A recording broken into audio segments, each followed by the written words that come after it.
မြတ်ဗုဒ္ဓရဲ့အကျော်မော်သမီးတော်တွေအများကြီးရှိတဲ့ထဲကပညာအရာအတော်ဆုံးအသာဆုံးဣတရေရတဲ့ခေမာထေရီအကြောင်းပြောပြမယ်ဟုတ်ပြီလား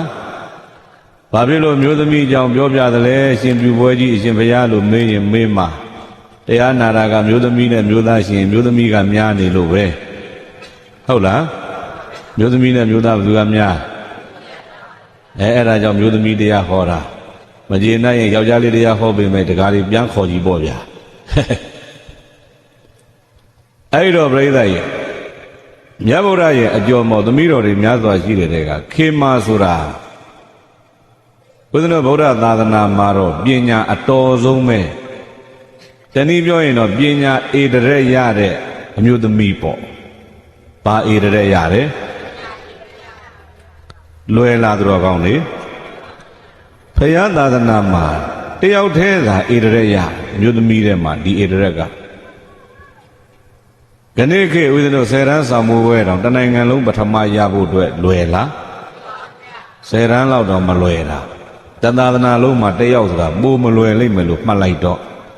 ဟုတ်လား10ရန်မှာပထမရတဲ့ပုဂ္ဂိုလ်ဟာတာမန်ပုဂ္ဂိုလ်နဲ့မရဘူးသူ့ရဲ့ဇွဲလုံလဝရိယလွန်ပြင်းပြမှရတာနော်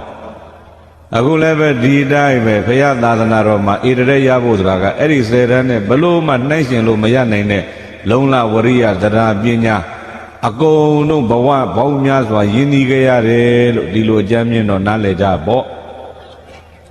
ပြုလို့ရတဲ့ကောင်းမှုတွေဒါနကောင်းမှုဆိုလည်းအများကြီး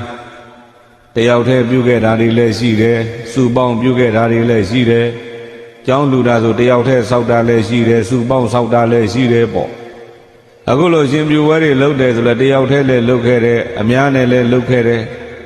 သီလစောင့်တည်ရင်လည်းဒီတိုင်းပဲတယောက်တည်းလည်းလုပ်ခဲ့တယ်အများကြီးနဲ့လည်းပေါင်းစောင့်တည်ခဲ့တယ်ကောင်းမှုပြုတဲ့နေရာမှာသူကအစုံအစုံကိုအများကြီးပြုခဲ့ဥပမာအပြင်ဦးဇင်းတို့ကတ္တပမြတ်စွာဘုရားလက်ထက်ကဗာရာဏသီပြည်ကြီးကိုအုပ်ချုပ်တဲ့ဘုရင်ဟာကိကီမင်းတဲ့အဲ့ဒီကိကီမင်းကြီးမှာသမီး9ယောက်ရှိသမီးဘယ်နှယောက်အဲ့ဒီသမီး9ယောက်ထဲမှာအကြီးဆုံးကဘုရောကတော့သမဏီပေါ့လွယ်လွယ်မှတ်ခြင်းတော့ပြည့်တဲ့ခေမာကအဲ့ဒီဘဝမှာအကြီးဆုံးသွားဖြစ်တယ်အကြီးဆုံးဖြစ်တဲ့ခေမာကအရွယ်ရောက်တော့ဘာစိတ်ပေါက်တော့မေးဘိက္ခုနီမဝိရှင်စိတ်ပေါက်ဘာဝိရှင်စိတ်ဘယင်သမီးနော်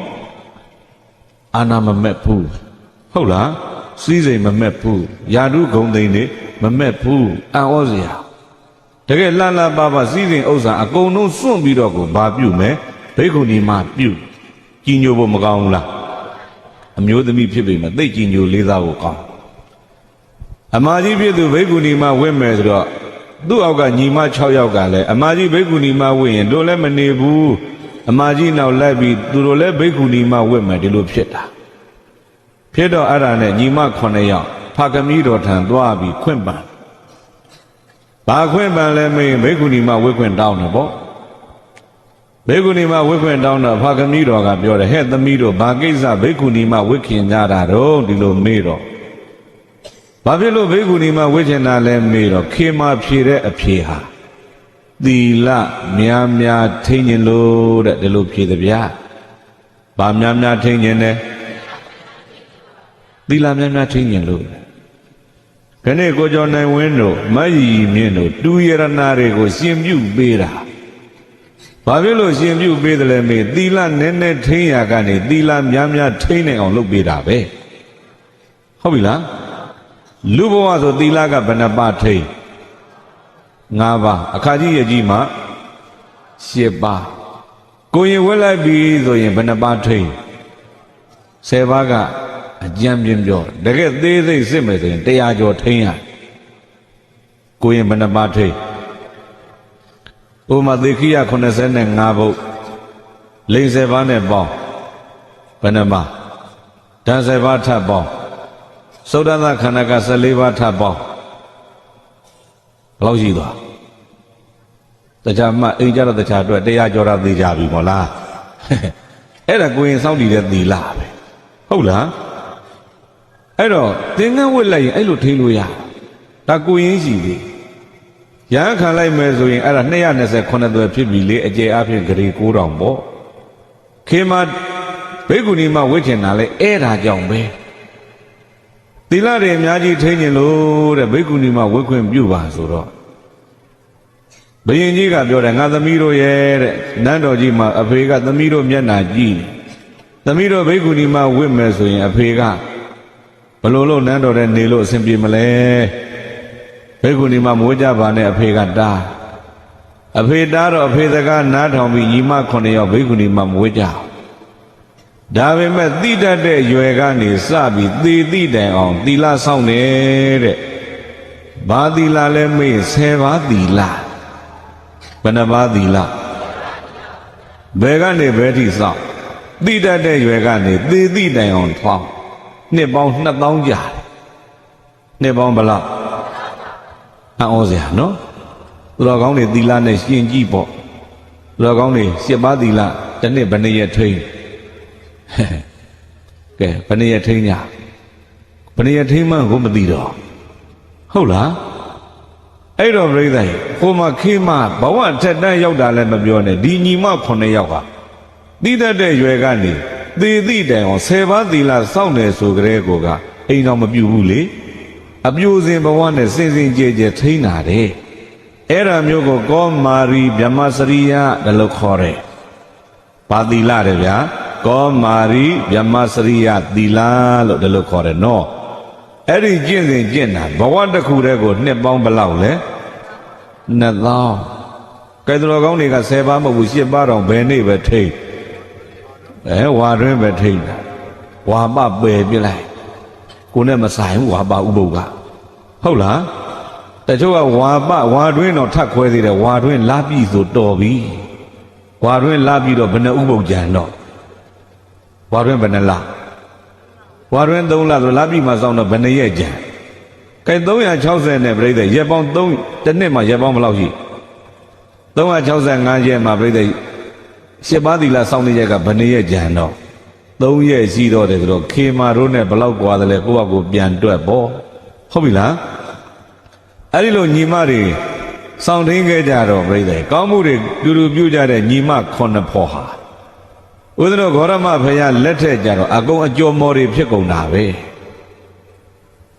ခေမာဥပလဝန္နာဇပရာဇာရာဇဂုံတလာဧသာဂေါရမိဓမ္မဒိဏဝိသာခာဟောတိသတ္တမိတယောက်ကခေမာတယောက်ကဥပလဝံတယောက်ကဘယ်သူဖြစ်တယ်ခေမာဖြစ်တယောက်ကဥပလဝံခေမာဥပလဝန္နာဇပရာဇာရာဇဂုံတလာတဲ့နံပါတ်3ကပရာစာရီနံပါတ်4ကဂုံတလကေတိတော်ကောင်းတွေဒီမျိုးသမီးတွေအလုံးကြားဘူးတယ်နော်ခေမာဆိုတာကပြောပြီးပြီပညာဧတရယဥပလဝံဆိုတာကအရှင်မမောက္ကလန်လိုပဲတကိုးကြီးတဲ့နေရာမှာအမျိုးသမီးတွေမှာတော့ဧတရယခေမာဥပလဝန္နာဇပရာဇာရာဇဂုံတလာတဲ့နံပါတ်3ကပရာစာရီကြားဘူးလားပရာဇာရီဆိုတာဟိုယောက်ျားမွေကိုက်သားလေး2ယောက်တယောက်ကရေထဲမျောတယောက်ကစွန်ချီမိဘရထံပြန်တော့မိဘရထံအကုန်တို့ဆွေတွေမျိုးတွေပြည့်စည်ပူလွန်အားကြီးလို့အယူမဖြစ်တယ်မလားအဲ့ဒီထီအောင်တော့သိပါတယ်မကောင်းတာအကုန်သိနော်ကောင်းတာသာမသိမှာပဲခေဗရာဇာရီအယူမဖြစ်သွားခန္ဓာကိုယ်ပူလွန်းလို့ဆိုပြီးအဝတ်တွေအကုန်ဆွဲချွတ်ပြစ်ပူလွန်းလို့ဆိုပြီးတော့သပင်ကလည်းပြိတဲ့စီးမထားနိုင်ဘူးဖာလာကြီးချအယူမအိမ်တကာလှဲ့သွားဟိုအိမ်ကလည်းမလာနဲ့ဒီအိမ်ကလည်းမလာနဲ့အိမ်တကာကသူ့ကိုအဖက်လုပ်ချင်တဲ့လူမရှိတော့အတက်မလားအားငယ်မလားအားငယ်ငယ်နဲ့လျှောက်သွားရင်နဲ့အခုလိုတရားပွဲနဲ့တွေ့တော့တရားပွဲကလူတွေလည်းဟဲ့အယူမလာနဲ့အယူမလာနဲ့အဝတ်မပါတာကိုဗျမလာနဲ့လို့တားနေတော့ဘုရားကမတားပါနဲ့လာပါစေဒီလိုပြောလာပါစေလို့ပြောတော့ဟဲတလောကလုံးကငါဘယ်သူကမှဖက်မလို့ဘုရားလာပါစေတဲ့ဘုရားကတော့မဆိုးဘူးပေါ့စိတ်လေးနည်းနည်းအတက်တယ်နော် အဲ့ဒီအချိန်မှာမြတ်စွာဘုရားကတတိပတိလဘဗဂိ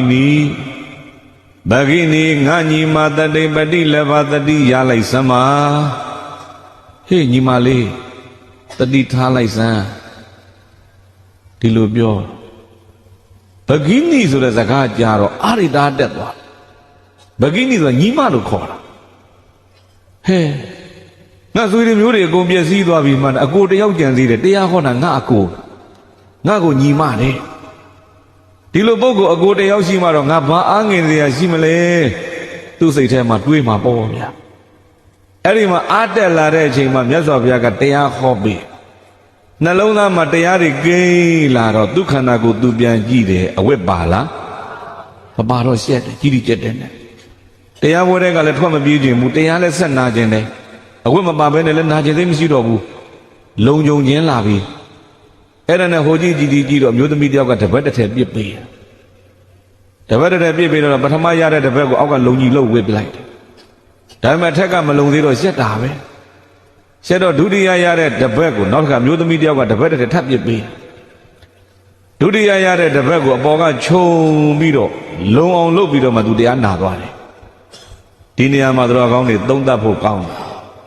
ဗရာဇာတိနှလုံးသားမှာတရားမရှိခင်ကခန္ဓာကိုယ်လုံခြုံရဲ့လား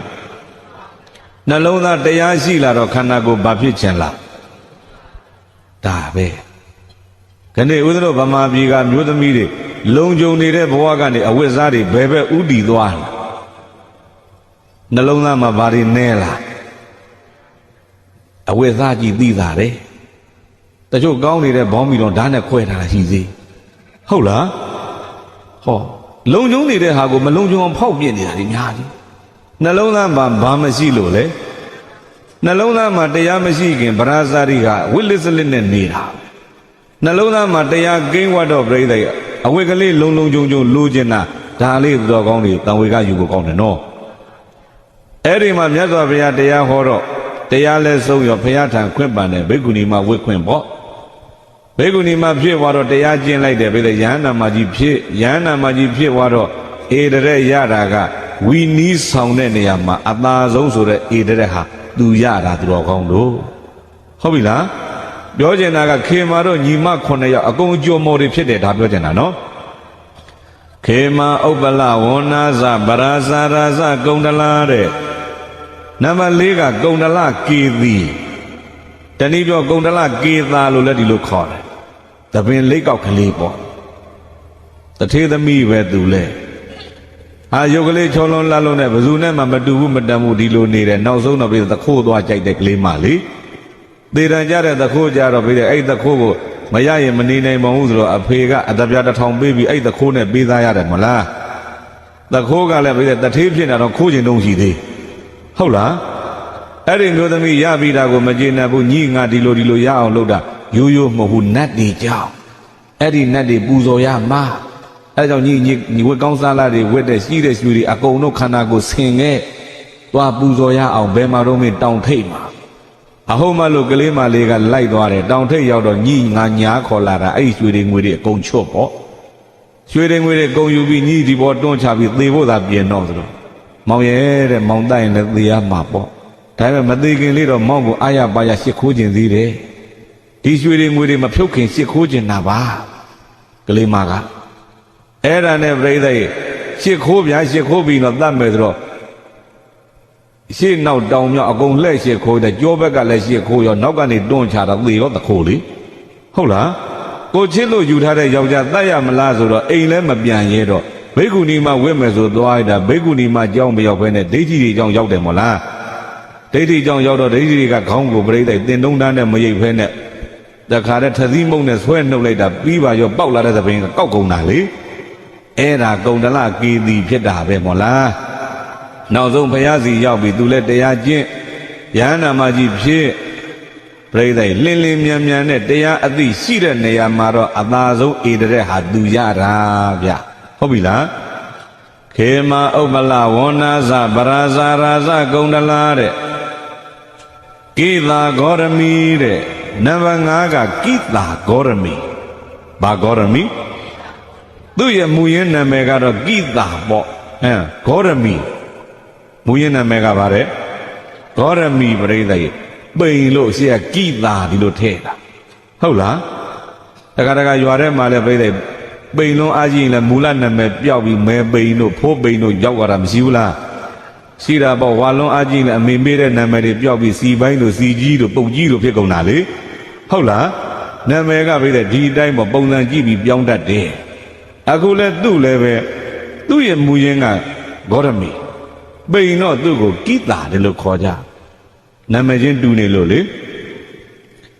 အဲ့ဒီကိတာဂေါရမီတို့ပိန်ပိန်လေးနဲ့ခေါင်းပေါ်ဈေးတောင်းတင်ဈေးလက်ရောင်းရင်းနဲ့တထေးတယောက်ကသိမ့်ထားတဲ့ရွှေတွေကကံကုန်တော့ရွှေတုံးကမီးသွေးတုံးဖြစ်တယ်မလားမီးသွေးတုံးဖြစ်တော့စိတ်ငြင်းချင်းနဲ့သူ့တငယ်ချင်းတွေတိုင်ပင်တော့ဟာဒါဆိုရင်မင်းတငယ်ချင်းအိမ်ရှိချပြီးမီးသွေးတွေရောင်းမီးသွေးဆိုလားဝယ်ရင်မရောင်းနဲ့ရွှေဆိုပြီးလာပြောရင်မင်းယောက်ျားလေးဆိုရင်တော့မင်းအိမ်ကသမီးနဲ့ပေးစားမိန်းကလေးဆိုရင်တော့မင်းအိမ်ကသားလေးနဲ့ပေးစားဒီလိုမှားထားမီးသွေးဆိုပြီးအိမ်ရှိချရောင်းလူတကာကလာပြောအမလီတထေးနဲ့ကွာအရှက်မရှိတိုက်တဲ့မီးသွေးနဲ့မလိုက်တာမီးသွေးရောင်းရတယ်လို့များသောအားဖြင့်တော့ကဲ့ရဲ့တဲ့လူကများအဲ့ဒီကိတာဂေါရမီလေးလာတော့မှဟင်းတထေးရဲ့တဲ့ရွှေတွေကိုဘာဖြစ်လို့ဒီလိုရောင်းတာလဲဖြာကြီးနဲ့ပုံလို့သကောကြီးနဲ့ထဲ့လို့ဟဲ့ဘယ်မလဲကလေးမှရွှေဒါရွှေပဲလူတွေယူကုန်မယ်ကောင်းတာလေးနဲ့ကြာကြာနာနာရောင်းကံများအံ့ဩစရာကောင်းမလေးကြီးဘက်ကကြည်တော့ဗာလေရွှေတထေးကြီးဘက်ကကြည်တော့မီးသွေးဟုတ်လားဘယ်မှာတော့ရွှေကဒီမှာဒါရွှေမဟုတ်လို့ဘာကြီးတော့ကလေးမလေးလက်နဲ့လက်ထိလိုက်ရောအဲ့ဒီမှာမီးသွေးတုံးကရွှေတုံးပြန်ဖြစ်တာပဲအဲ့ဒီကလေးမလေးနဲ့သူ့သားနဲ့ပေးသားပြိတဲ့ကိတာဂေါရမီလေးတထေးမဖြစ်ပေါ့မကြခင်သားလေးတယောက်ရချစ်စရာကောင်းတဲ့သားလေးတီတီတာတာဖြစ်တော့ရှိသေးပြုံးဆိုသေသွားသားလေးချစ်တဲ့ဇွဲနဲ့မသေးဘူးဆိုပြီးလက်ကမချဘဲနဲ့ရောက်သွားတယ်သူ့သားမသေးဘူးပဲရောက်သွားရင်နဲ့လက်ပေါ်မှာပဲသားလေးကပုတ်စော်နန်းလာအဲ့ဒီမှာသေမှန်းသည်သေရင်လည်းပဲမသေးသေးရှိရမယ်ဆိုမသေးသေးလိုက်တော့အိမ်နဂါကပြိတဲ့ဒီအတုပါကြီးခေါ်လာတာဘယ်ကျင်တတ်မလဲနောက်ဆုံးလူတယောက်ကညီးမသေးသေးကတော့ဖယားစီရှိနေတယ်သွားဆိုတော့ဖယားစီသွားဖယားစီသွားပြီးရှာရင်းနဲ့ပြိတဲ့ဖယားကမုံချင်းသေးသွားရှာမုံချင်းသေးရရင်ငါကုပေးမယ်ပြောသလေမုံချင်းသေးကလည်းမသေးဘူးတဲ့အိမ်ကဆိုလိုက်ရှာရင်းနဲ့အကုန်သေးဘူးတဲ့အိမ်ကြီးဖြစ်အဲ့ဒီမှာတင်ပြတဲ့တန်ဝေကရတယ်မလားတန်ဝေကရသားလေးကိုယ်တိုင်ကြိုပြီးဖယားထံပြန်ဘိက္ခုနီမဝိယဟန္တာမကြီးဖြစ်ကျမ်းထမ်းတဲ့အဝတ်ကိုဝတ်ပြီးတရားကျင့်တဲ့နေရာမှာအသာဆုံးဣတရက်ဟာသူရတာပဲသူတော်ကောင်းတို့ပြောကျင်တာကဒီညီမ9ယောက်ညံ့တာမပါဘူးဟုတ်ပြီလားခေမဥပ္ပလဝန္နာသပရာဇာရာဇကုဏလာကိသာဂေါရမီဓမ္မဒိဏဝိသခာဟောတိသတ္တမိတဲ့နံပါတ်6ကဓမ္မဒိဏနံပါတ်6ကဘာလို့လဲတရားဟောကောင်းတဲ့နေရာမှာအမျိုးသမီးတွေတော့နံပါတ်1ပေါ့နောက်တခါနံပါတ်9ကဝိ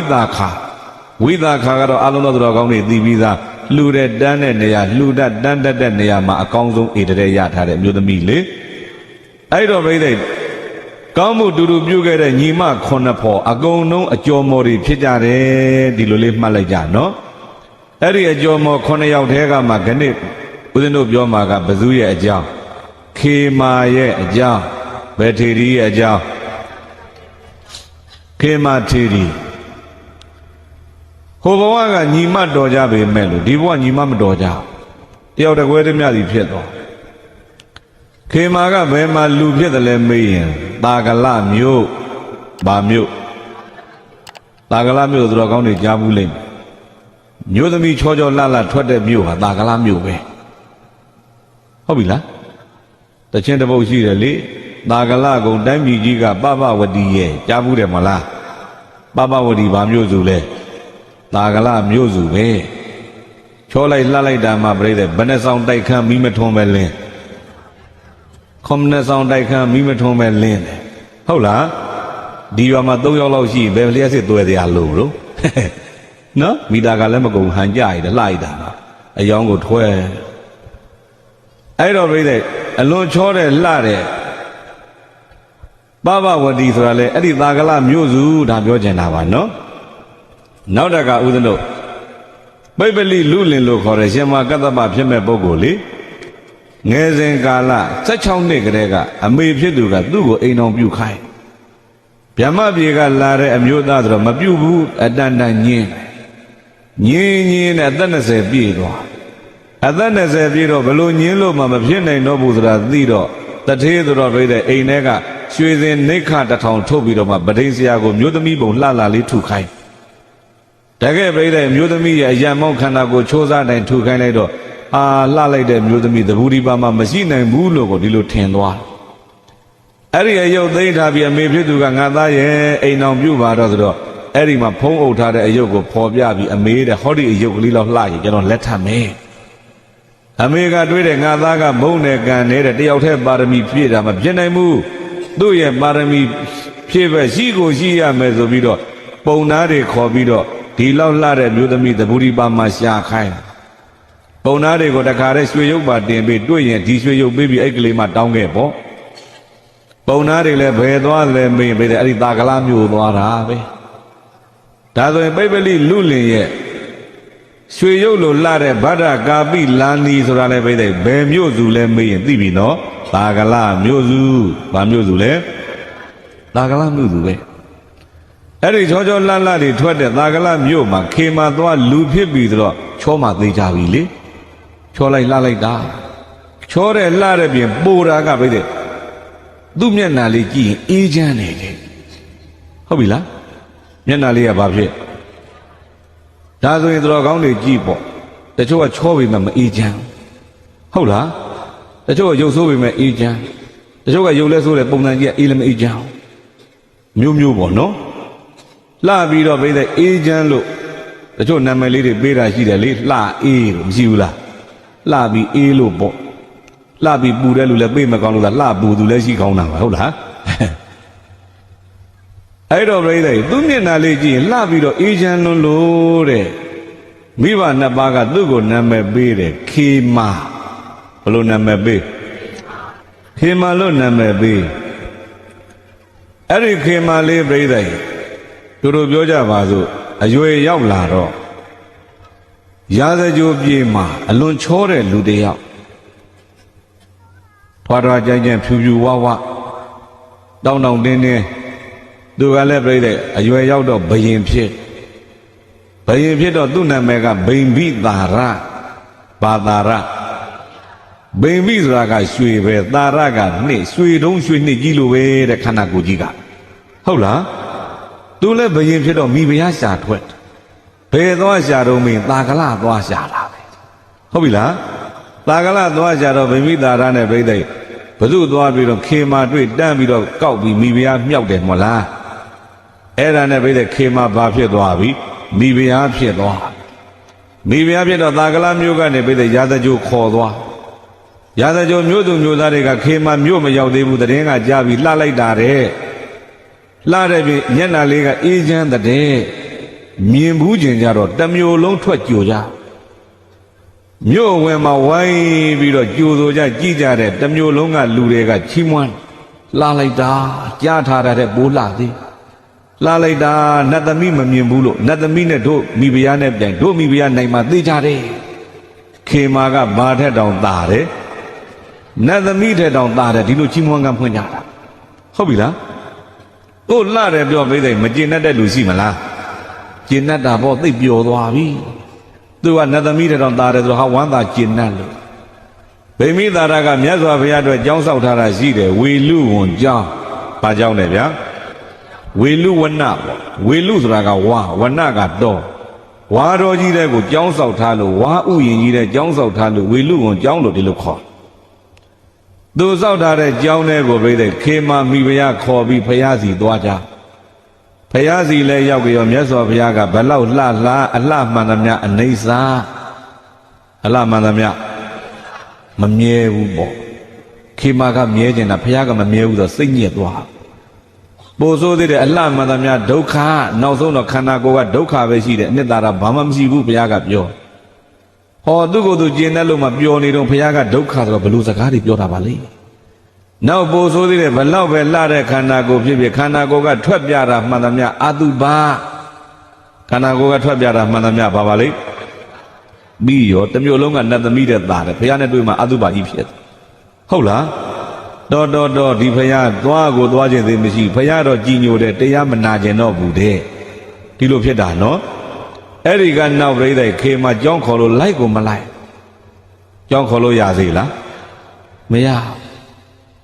ကြောင်းခေါ်လို့မရတော့ပြိဿနှစ်ပေါင်းများစွာကြာတော့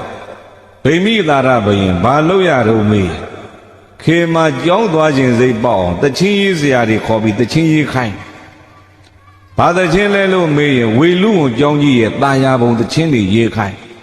တချင်းတန်ကြားတာနဲ့ကြောင်းပြေးသွားခြင်းစိတ်ပေါအောင်ရေးခိုင်းနေတဲ့တခါတချင်းကပြိဿတချင်းထဲမှာနားထောင်လို့မကောင်းဘူးလားအပြင်မှာသာပြိဿသိမဟုတ်တာတချင်းနဲ့တော့နော်တန်ထုံးလေးတချင်းတွေကြည်ပေါ့လဲလန်းတဲ့ကြောင့်ဖုံလုံးကြီးတွေတာယာလိုက်တာကြောက်ကရွာသူလေးတွေ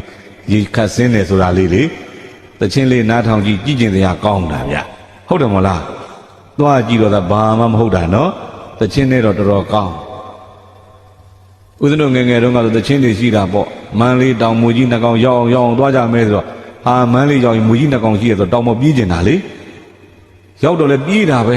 မွေဆိုတဲ့မျိုးကသိတဲ့အတိုင်းကြောက်လဲကြည်လေးကြည့်ကျင်တယ်လေမလီတောင်မောနဲ့တက်ပြီးဟိုပေါ်ချက်ဘာဟိုရုပ်ကြီးပဲသူဟာကြီးကလေဟာတချင်းရေးစရာတွေကောင်းတော့သွားခြင်းသိပေါအောင်ရေးတာပြောတာအသက်ကလေးရဲ့ရှိစေလိုမန်းတောင်ရိပ်ခိုးအသက်ရှိရင်မန်းတောင်ရိပ်ခိုးရတဲ့တချင်းရေးစရာတွေရေးတာပြောတာ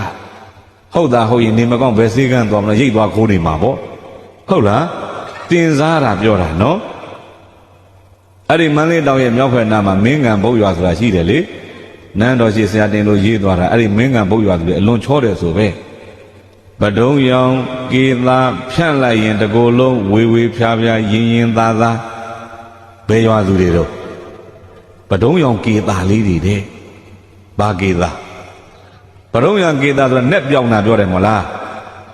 ဥစဉ်လွန်ခဲ့တဲ့တနည်းနဲ့ကရောက်ကိုဘက်ကန်ဆိုးလို့လားမသိပဒုံရောင်ကေသာမတွေ့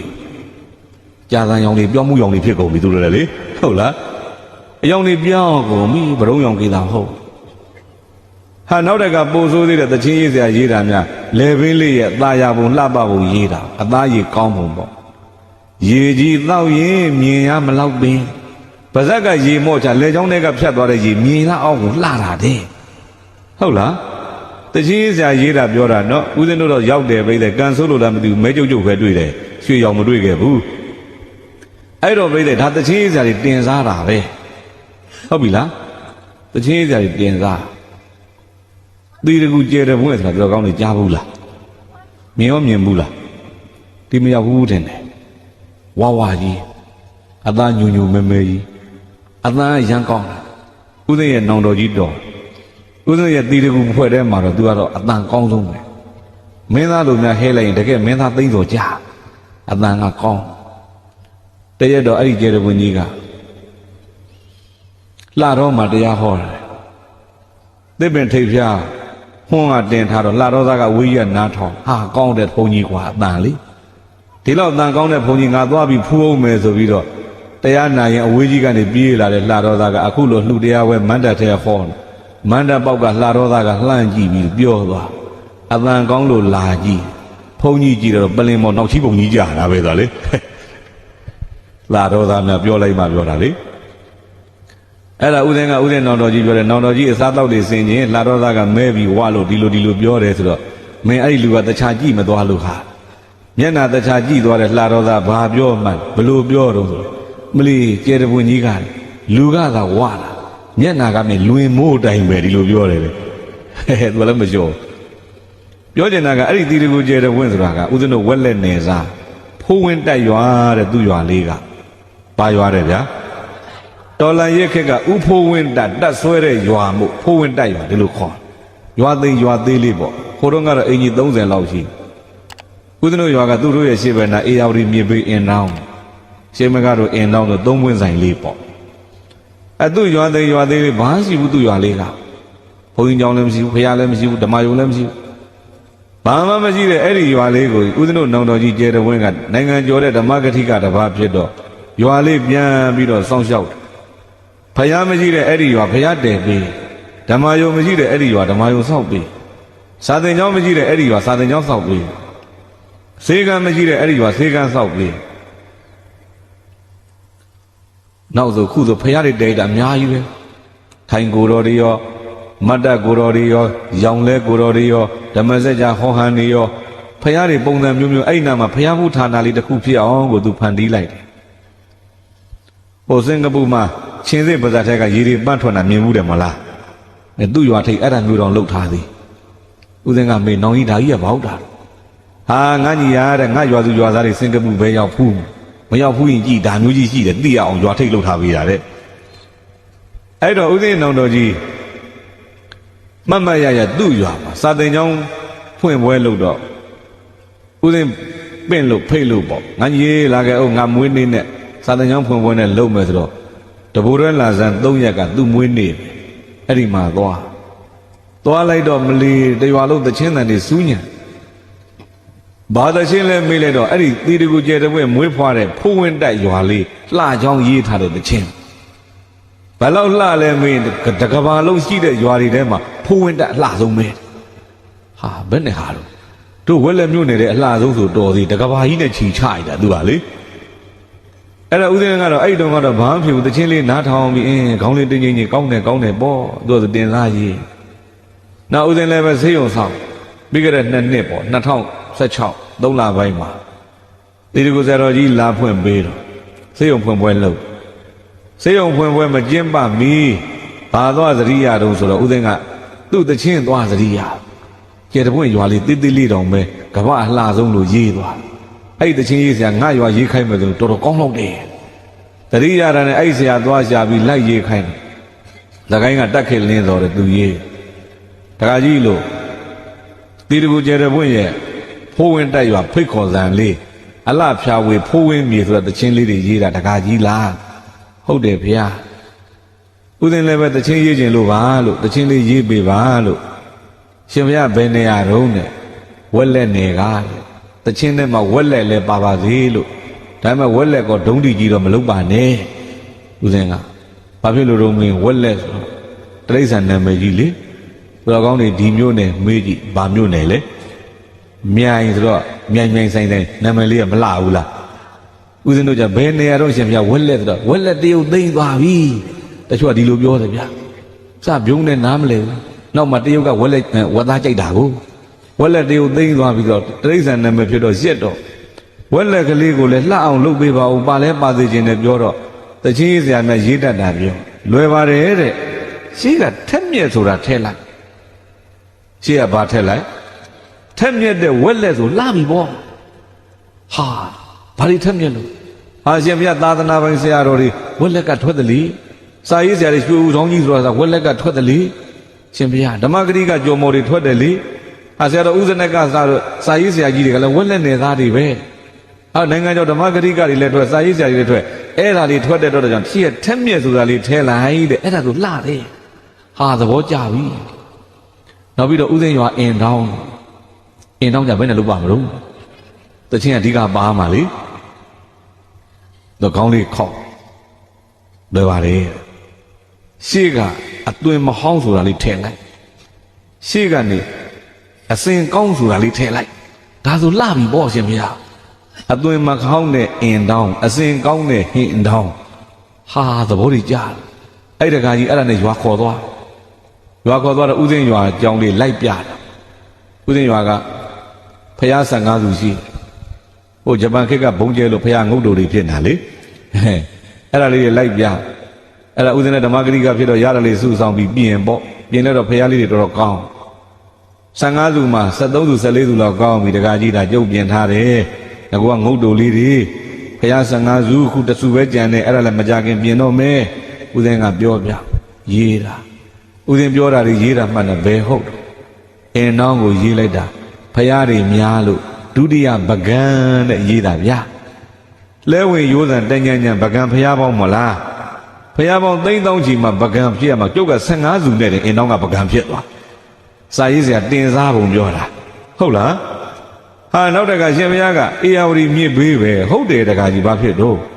ဒါဆိုရှင်ဘုရားရွာကိုမော်တော်တွေနဲ့သွားလို့စက်လီတွေနဲ့သွားလို့ရတယ်ရတာပေါ့လို့ဒီကနေမန္တလေးစုံသွား2နာရီခွဲဆိုရောက်မန္တလေးကနေပြန်လာအစမ်း3နာရီခွဲ4နာရီပေါ့ဒါဆိုရောက် အဲ့တော့ကားနဲ့ပဲသွားမော်တော်နဲ့သွားကျင်ရနဲ့သွားလို့ရတယ်ဦးသိန်းရွာကအဲ့လိုပြောတော့ရပြီတဲ့ဒီလောက်ဆိုရင်တပည့်တော်ကြမ်းလေးရေးပြီးတော့ရှင်ဘုရားကိုပြမယ်ဆိုတချင်းလေးရေးပြီးတော့လားဆိုပြမလီကောင်းတာကိုရွာမူလားမသိသဘောတွေကြားအသွင်မဟောင်းနဲ့အစဉ်ကောင်းနဲ့အင်တောင်းရွာဆိုင်ကယ်မော်တော်ကစီးလို့လာသင်းမောမော်တော်စီးလို့လာရေလန်းကခြေတလန်းသားကုန်းလန်းကပြုံးမှန်းသားမဲတချင်းလေးဒီလိုရေးသွားတာသဘောတွေကြားတော့ကိုင်းကြိုက်ပြီဗျာလို့အဲ့မြဆိုတော့ကောင်းလေးနဲ့တီလုံးလှလေးနဲ့လုတ်ပြီးတော့ဆိုတော့ခိုင်းတာတချင်းကောင်းလေးထွက်လာစေယုံဖွင့်ပွဲရောက်တော့ဦးဇင်းလည်းအဲ့ဒီတချင်းကိုတွေအများကြီးပွားလာသမျှလူတွေဝေပေါ့ဇက်လဲပါတယ်ဇက်မကခင်ဒီတချင်းသာနာဖွင့်ထားစမ်းလို့အဲ့ဒါလေဇက်ကိုသေးလာရောက်တဲ့လူတွေလည်းရော့အတန်ချက်ဆက်ပါဒါဖွင့်ကြအကုန်ပေးဖွင့်ကြတာစေယုံဖွင့်ပွဲနဲ့အခုလိုမန္တရှိကဟိုလိုစပီကာကြီးတွေထောင်ပြီးတော့အဲ့ဒီတချင်းတွေဖွင့်တော့ဦးဇင်းတော်တော်ကြီးကျေတပူကြီးကလာတယ်တောင်မူကြီးနဲ့လေအဲ့ဒီရှိမှထိုင်ပြီးမလီသူကကလထိုင်ကြီးနဲ့ထိုင်ပြီးတချင်းနားထောင်ပြီးဦးဇင်းကိုလှမ်းခေါ်တယ်ငါညီလာပါဦးကွာဘာတော့တော်တော်ကြီးဟာတချင်းနားထောင်နေတာကွာ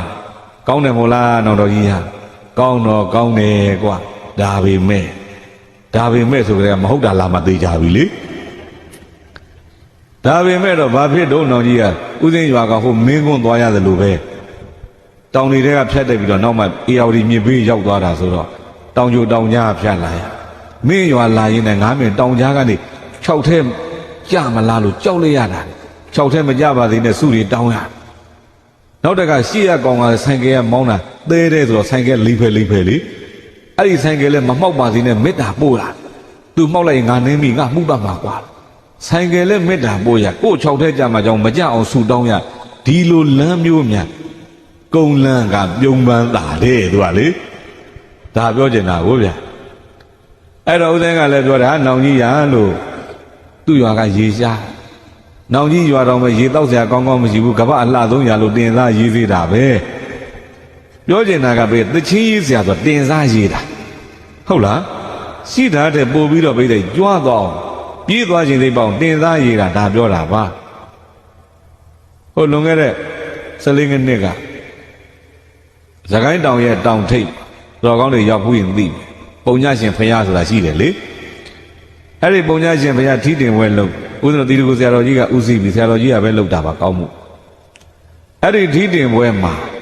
ထီးတင်လို့ပြီးတော့တီတကူဆရာတော်ကြီးရဲ့တပည့်အဆိုတော်တွေသူသဖြင့်တော့မြန်မာတန်စင်ဆိုတော်တွေအကုန်လုံးကစုပြီးတော့တီတကူဂီတင်စလီဆိုပြီးဒီလိုဖွဲ့ထားကြဆိုတော်တွေအများကြီးပဲမြန်မာဆိုတဲ့အဆိုတော်တွေထီးတွေတင်ငှက်မျက်နှာတင်စိတ်မှုတော်တင်ပြီးတော့တီတကူဆရာတော်ကကဲတီတကူဂီတင်စလီဖွဲ့၍ဓမ္မဂီတနဲ့ဖြောပြရအချိန်ကြပြီဆိုပြီးတော့အော်ရတာဟာအော်တော့အမဆိုတော်တွေတယောက်ပြီးတယောက်ထွက်ဆိုကြအနောင်စာကကျင်ညာပေးအဆိုတော်တွေထွက်ဆိုပေါ့မမရရအဲ့ဒီမှာကြားဘူးတယ်အခုတကဖြောပြတင်ဆက်မှာကတော့ဖိုးတောက်ကြဖြစ်ပါတယ်တဲ့ကျင်ညာဟာနာမည်ထူးခြားတာပါလားတောက်ကြတယ်တောက်ကြဆိုတော့စိတ်ဝင်စားလို့ဘာသချင်းဆိုမလဲလှမ်းကြည့်တယ်သူတော်ကောင်းတွေဖိုးတောက်ကြမြင်မှုတယ်မလားမျက်နှာလေးကထူးသဖြင့်တော့ဗဇက်ကလေးကတစ်မျိုးလေးလေပြုံးမှလို့ရီမှလို့သူ့ပုံစံလေးရနော်ဘာသချင်းဆိုမလဲသူ့လမ်းကြည့်တော့အမလီကောင်းလိုက်တာသူဆိုသွားတာသချင်းသခိုင်းတောင်ထက်နာစီကဟာကိုယ်သခိုင်းတောင်ထက်ရောက်နေတဲ့ချိန်လေအရှိတလောကြည့်လိုက်ရင်လေဆိုတော့မလီခေါင်းမှာကိုရှိပဲရမ်းပါသွားအေယာဝရီဒုဋ္ဌာဝရီဝဲလက်ရအတွန့်နေနဲ့အလွန့်လွန်သားရပါပြီဒီဆိုဟာတချင်းစရာကောင်းမှုပြောတာသခိုင်းတောင်ထက်ကနေရှေ့ကြည့်တောင်ကြည့်အေယာဝတီမြင့်လည်းမြင်ရတယ်ဒုဋ္ဌဝတီမြင့်လည်းမြင်ရတယ်ဝဲလက်ရတွန့်လေးတွေလည်းတွေ့ရတယ်ဆိုတော့ပြိတ္တမျက်စိနဲ့မြင်တာကိုတိတိကျကျရှင်းအောင်ရေးတတ်တာပြောတာပါဟုတ်ပြီလားအဲ့ဒီချင်းနားထောင်ကြည့်တော်ကောင်းနေသခိုင်းတောင်ပြေးသွားခြင်းသိပေါအောင်ရေးတဲ့ချင်းပဲသခိုင်းတောင်ခြေရောက်သွားတရားရှာမလီဗုဒ္ဓဘာသာမြန်မာတွေအတာကျုတဲ့နှစ်ဦးဂိမ်မှန်တွေဒီလိုမလားအဲ့နောက်ကမှတချင်းကတီးလုံးဒူးနဲ့လာတာလေပြောချင်တာကအဲ့တချင်းဟာကောင်းလိုက်တာလို့သခိုင်းတောင်ပြေးသွားခြင်းစိတ်ပေါအောင်ရေးတဲ့တချင်းပဲလို့ဒီလိုတွေးမိတာအခုလဲကြည့်လိုက်ပေါ့ဗိမိသာရဘယင်ကတချင်းရေးစရာတွေကိုရေးခိုင်းတချင်းကြားတာနဲ့ဝေလုံးအကြောင်းပြေးသွားခြင်းစိတ်ပေါအောင်ရေးဆိုတော့တချင်းရေးစရာတွေကရေးတယ်ရာဇကြိုရောက်ပြီးဝေလူဝန်မရောက်ရင်ရာဇကြိုရောက်တယ်မခေါ်ဘူးတဲ့ဒီလိုရေးတယ် နောက်တခါသချင်းတစ်ပုဒ်ကဘာလို့မေးလိုက်တော့ဝိလုံကြောင့်ตาရလွန်းလှလွန်းလို့တရားနာပြီးနတ်သားနတ်သမီးတွေပြန်ကိုမပြန်ရင်ဘူးတဲ့ကြောင်းတွေကမထွက်ချင်တော့ဘူးပေါ့ကံတော်ကောင်းတွေဒီတရားပွဲပြီးရင်ဒီထဲနေမှာလားအိမ်ပြန်မှာလားအိမ်ပြန်မှာပေါ့နတ်တွေဆိုပို့ဆိုးသူတို့တရားနာလိုက်မတ်တနာတယ်မို့လားဘာဖြစ်လို့မတ်တမြင်မြင်ချင်းလို့မတ်တနာလာဟုတ်လားစာထဲမှာဒီလိုပါပါလက်ကနဲ့တချင်းရေးစရာတွေကနတ်သမီးတွေမပြန်လို့ဘုန်းကြီးတွေကငေါ့ထုတ်နေရတယ်လို့ရေးတာဗျာဟာအဲ့ဒီတချင်းတွေနားထောင်လိုက်တော့ခေမာဟဲ့ငါမသွားတာကြာပြီဝေလူအကြောင်းကြီးဘလို့ပြင်လိုက်တာပါလေနတ်ပြည်တဲ့တောင်လှသွားပြီတဲ့နတ်သားနတ်သမီးတွေတောင်ဒီရောက်ရင်မပြန်ကျင်တော့ဘူးတဲ့ဘယ်လိုမျိုးနဲ့များပြင်လိုက်တာပါလေဘုရင်ကြီးငါမသိခင်ဆိုကြောင်းစိတ်ဝင်စားတယ်သူသွားခြင်းစိတ်ပေါက်သွားခြင်းစိတ်ပေါက်တော့ကြောင်းကိုစုံစမ်းခိုင်းတယ်ဖယားမရှိမှသွားတယ်ဖယားရှိမသွားဘူးတရားနာရမှာဆိုလို့ဖယားခရီးဝေးသွားရင်နေတိုင်းသွားတယ်ဖယားကရှိမိနေတယ်ဆိုရင်လည်းဆုံးငံထွက်တဲ့ချိန်သူသွားမယ်ပေါ့ဒါပေမဲ့အံ့ဩစရာကောင်းတာကဝိသအဲ့ဒီခေမှာကြောင်းသွားတိုင်းကြောင်းသွားတိုင်းမြတ်စွာဘုရားဆုံးငံထွက်ပြီးတော့သူကဒီဘက်ကဟိုဘက်ကဘုရားထွက်ဒီဘက်ကသူဝင်ပေါ့ဝင်ပြီးရင်ဘာလုပ်လဲမေးရင်ငြင်းချင်းမနေဘူးဗျာမိဖုရားဖြစ်ပေမဲ့အံ့ဩစရာဝေယဝဆကုသိုလ်ယူတယ်တဲ့ဘာကုသိုလ်ယူတယ်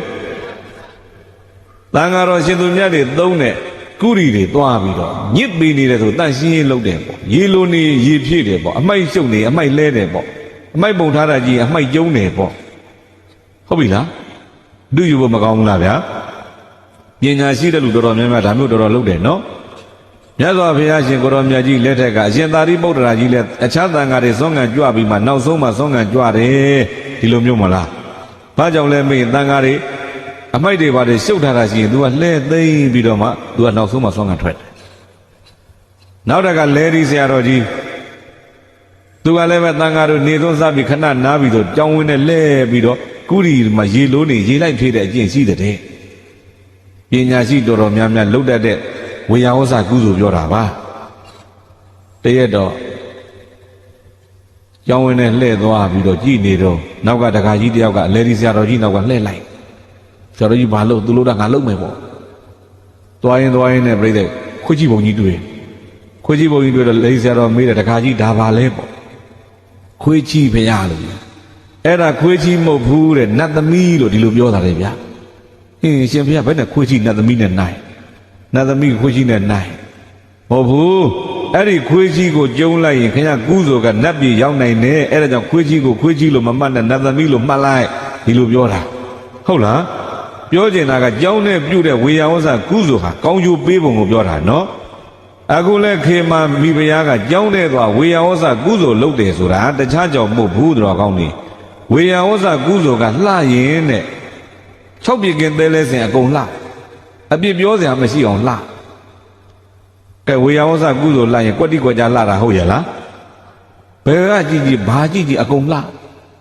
ကျန်တဲ့ကုသိုလ်လှရင်ပြည့်တဲ့ကွက်တိကွက်ကြလှတာများမှာပေါ့ခဏခေတ်ကြည့်ပေါ့6ပြည့်ကင်းသေးလဲစဉ်လှတဲ့လူနဲ့ကွက်တိကွက်ကြဘယ်သူကများကွက်တိကွက်ကြများဟုတ်လားကွက်တိကွက်ကြဆိုတော့တချို့မျက်နှာလေးလှတဲ့ခန္ဓာကိုယ်မလှတချို့ခန္ဓာကိုယ်ကလှတယ်မျက်နှာကမလှတချို့မျက်နှာနဲ့ခန္ဓာကိုယ်ကမစိုးဘူးအသားရည်မကောင်းတစ်ဖက်ပဲအားနေသွားတာမရှိဘူးလားရှိတာပေါ့တချို့မျက်နှာလေးကြည့်လိုက်ရင်လှလိုက်တာလူကြပိန်ချုံလို့ထမင်းကြီးလို့ဖြစ်နေတာလေဟာတချို့ကြတော့ပြိတဲ့ဟာမျက်နှာလေးကြည့်လှလိုက်တာလူကြီးကဝါတုတ်ပြီးတော့စီပိုင်းကြီးလို့ဖြစ်နေတာမျိုးလေမရှိဘူးလားဟာတချို့မျက်နှာလေးကြည့်တော့လှတယ်အသားရည်မကောင်းတချို့အသားရည်လေးကကောင်းလိုက်တာပြိတဲ့မျက်နှာကမလှတချို့မျက်နှာလည်းလှတယ်အသားရည်လည်းကောင်းတယ်ခန္ဓာကိုယ်ချိုးစားလေးလည်းကြတယ်မျက်လုံးကြည့်တော့တောင်တလုံးတောင်တလုံးဖြစ်နေတာမရှိဘူးလားရှိတာပေါ့နေကြောက်ခဲလို့ခေါ်တယ်တလုံးကနေကြည့်တလုံးကကြောက်ခဲကြည့်ကြတာလေအဲ့တော့ပြိဿပြောကျင်တာကဝေယဝဆကုသိုလ်ကလှရင်6ပြင်းကင်းသေးလဲစဉ်အကုန်လှအဲ့ဒါကြောင့်သူအဲ့ဒီကုသိုလ်ယူတာတဲ့ဗျာဦးဇင်း9နှစ်သားကိုရင်ဝတ်တယ်အခု48နှစ်ရှိပြီဆိုတော့ကိုရင်ဝတ်တာကိုသင်္ကန်းဝတ်တာဘယ်နှစ်ကြာသွားကိုကကတော့ကောင်းကောင်းမမှတ်မိမမေးတော့ပါလွန်ခဲ့တဲ့အနှစ်30ကျော်က40လောက်ကတော်ကောင်းတွေကြောင်းနေမှာဦးဇင်းတို့နယ်တွေပေါ့အခုလိုရေလောင်းအိမ်သာရေလောင်းကုရီတွေမပေါ်သေးဘူးဘာကြီးတွေလည်းမေးရင်ဒုက္ခညောင်းနဲ့သုံးရတာဟုတ်လားဘုန်းကြီးကျောင်းကုရီကဒုက္ခညောင်းနဲ့ဘုန်းကြီးကျောင်းသုံးတဲ့ဘုန်းကြီးသုံးတဲ့ဒုက္ခညောင်းကိုကနုရန်လို့ဒီလိုခေါ်တယ် အဲ့ဒီကနုဒံကလည်းဦးဇင်းတို့နယ်မှာဝါရှာလို့လားဂောဘကပဲကနုဒံကဘုန်းကြီးမရှာအောင်နှီးတွေပါလေကတော့တတ်ထားတာလေဒုက္ခကြောင့်ရှိစီဂောဘကတွေကပဲတတ်ရတာပြင်းလို့လားတော့မသိဘူးတစ်ဖက်ကအသန့်တစ်ဖက်ကသုံးပြီးသားဒီသုံးပြီးသားဒုက္ခအောက်မချအောင်သုံးပြီးတစ်ဖက်ကမသုံးသေးတဲ့ပုံနဲ့သုံးပြီးသားပုံနဲ့တတ်တတ်ထားမသုံးရသေးတဲ့အသက်ကတတ်တတ်ထားပေါ့အဲ့တော့ဒီကနုဒံအဟောင်းတွေဘာလို့ရတော့မင်း15ရက်တစ်ပတ်တစ်လတစ်ကြိမ်စသည်ဖြင့်များရင်များတယ်လို့ပေါ့ကိုရင်နေကျောင်းသားတွေဆေးရတာ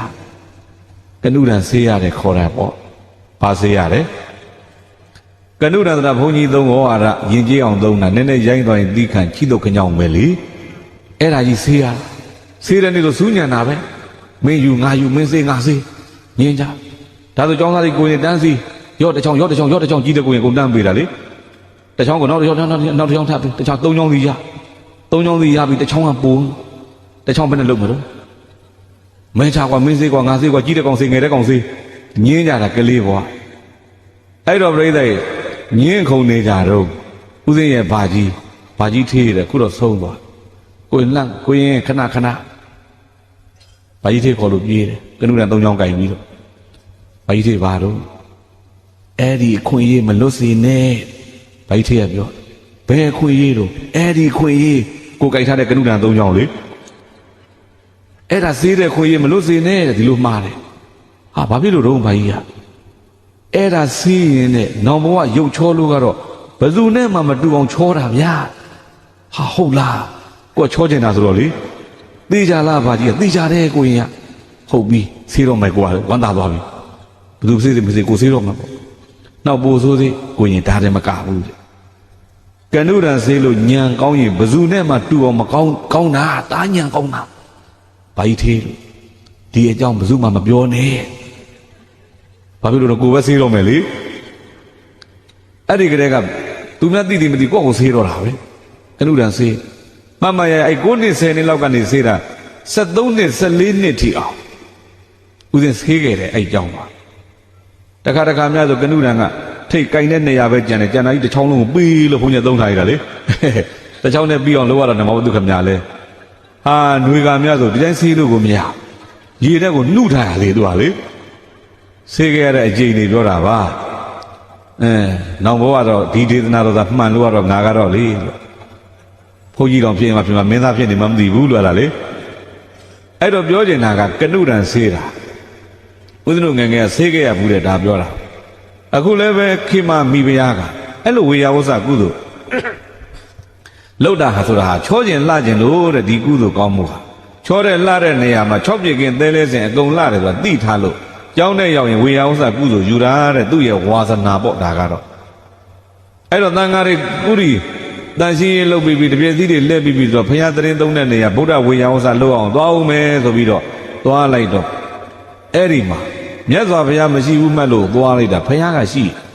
တရားဟောဟဲ့ဘုရားမရှိဘူးမှတ်တာရှိတယ်ဟဲ့တရားဟောဘုရားဟောရင်တော့အိုနာသေးပဲဟောမှာပါအိုနာသေးဟောရင်လည်းနာတဲ့လူလဲလူအိုလူနာတွေပဲဖြစ်မှာပါအဲ့ဒါနဲ့ပရိသတ်လှမ်းကြည့်လိုက်တော့လူအိုလူနာမဟုတ်ဘူးတဲ့ငယ်ငယ်ရွယ်ရွယ်ချောချောလှလှတွေဖြစ်ဒီပရိသတ်လို့နမှာပေါ့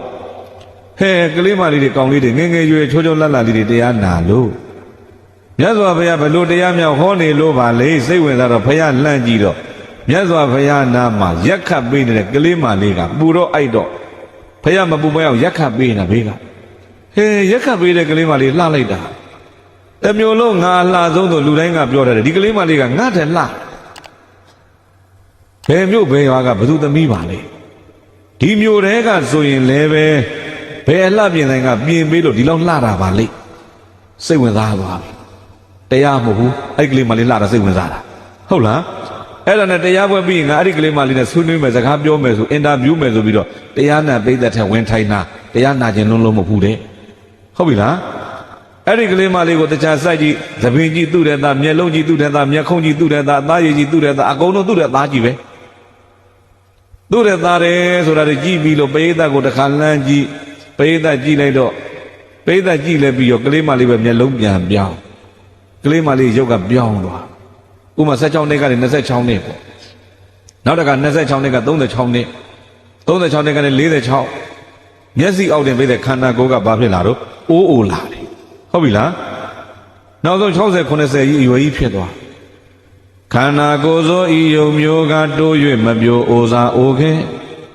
ဒီခန္ဓာကိုတိုးပြီးတော့ပြိုလာမလားလို့ကြည်နေတယ်တဲ့တိုးမပြိုဘဲနဲ့အိုတဲ့ဘက်ပဲသွားနေတာခန္ဓာကိုယ်ကဘယ်ဘက်သွားနေတယ်သူတော်ကောင်းတွေခန္ဓာကိုယ်ကိုလည်းပြန်ကြည့်ပြိုတဲ့ဘက်သွားတာလားအိုတဲ့ဘက်သွားတာလားအိုတဲ့ဘက်ပဲသွားတယ်ခန္ဓာကိုယ်သောဤယုံမျိုးကတိုး၍မပြိုအိုစာအိုခဲတိုးပြီးတော့ပြိုလာမလားလို့ကြည်တာမပြိုတဲ့ပြင်တိုးတဲ့အိုနေတာပဲအိုရကနေနောက်ဆုံးနာသွားပြီဟိုကရက်တောင်ကြီးနဲ့နာတော့ရက်တောင်ကြီးမခတ်နိုင်တော့နာပြီးအဲ့ဒီနာတွေမြုံဆိုသေသွားပြီးတော့မြတ်စွာဘုရားဖန်ဆင်းထားတဲ့အယုတ်ဆိုတော့ပြိသေပြီးတခါပုတ်လာတယ်ခန္ဓာကိုယ်ဘာဖြစ်လာတယ်ကြည်သားခန္ဓာကြီးလည်းပုတ်ဘာဖြစ်လို့ပုတ်တာတော့ခန္ဓာရှိလို့ပုတ်တာဘာရှိလို့ပုတ်တယ်ခန္ဓာရှိလို့ပုတ်တယ်ဆိုတော့ခွေးသေးရင်ပုတ်တယ်လို့နွားသေးရင်ပုတ်တယ်လို့လူသေးရင်ရောမပုတ်ဘူးလားအပုတ်ကိုကြိုက်တာဒီတခြားလားလထလားဒါဆိုငါခန္ဓာကိုငါပြန်ကြိုက်တော့ငါလထကြီးလို့ဖြစ်နေပြီဟောနှလုံးသားတရားရှိတော့သူများပြစ်မြင်တာလားကိုယ့်ပြစ်ကိုမြင်လာတာလားကိုယ့်ပြစ်ကိုမြင်လာတယ်ငါလထကြီးလို့ဖြစ်နေဟာနောက်တကဟိုကရှုံပိန်ပြီးတော့ရိုးစုကြီးဖြစ်သွားအယိုးစုကြီးဖြစ်သွားတဲ့အခါကျတော့ဟင်းကြည်သားအယိုးကြီးပဲဒါဆိုအယိုးကိုကြိုက်တာကခွေးလေငါကူကပြန်ကြိုက်တော့ငါလည်းခွေးကြီးလို့ဖြစ်ပြန်ပြီကဲနှလုံးသားတရားရှိတော့သူများပြစ်မြင်တာလားကိုယ့်ပြစ်ကိုမြင်တာလားနှလုံးသားတရားရှိကိုယ့်ပြစ်ကိုမြင်တဲ့နှလုံးသားမတရားမရှိသူများအပြစ်ကြီးမြင်တာတဲ့ဟုတ်ပြီလားအဲ့ဒီမှာနှလုံးသားတရားကိန်းလာပြီဆိုတော့မြတ်စွာဘုရားခေမာကိုတရားဟောတာအာတုရံအာတုစိန်ပုဒိံပသခေမာသမုဒ္ဒယံဩကရန္တမကရန္တဘာလနံအဘိနန္တိနံခေမေခေမာမြညာဟဲ့မိဖုရားအာတုရဏခြင်းခံကနှိမ့်ဆက်လာစွာသောအာတုစိန်မစင်မကျဲယွန်ရှာပွဲလည်းဖြစ်ပေထသောပုဒိံပုတ်ပြီးတော့နေပေထသောဩကရန္တထက်ကိုစတဲ့ထွက်တဲ့အရာမှန်သမျှကောင်းတာဘာတစ်ခုမှမရှိပေထသောဘဂရန္တအောက်ကိုစုံစင်းသွားပြန်တော့လေကောင်းတာဘာတစ်ခုမှမရှိပေထသောဘာလနလူမိုက်တို့သည်အဘိနန္တိတလွန်နှစ်သက်မြတ်တို့အပ်သောသမုဒ္ဒယံခန္ဓာကိုယ်ယုတ်အကောင်ဘုတ်ကိုပတ္တာစစ်စစ်ငုသေးသေးချာချာကြည့်ရှုစမ်းပါရဲ့လို့ဘဂဝါဘုန်းတော်6ပါးသခင်ဘုရားရှင်ကိုရောမြတ်ကဒေသေတိကောင်းစွာမသွေဟောကြားတော်မူခဲ့ပါပေသတည်း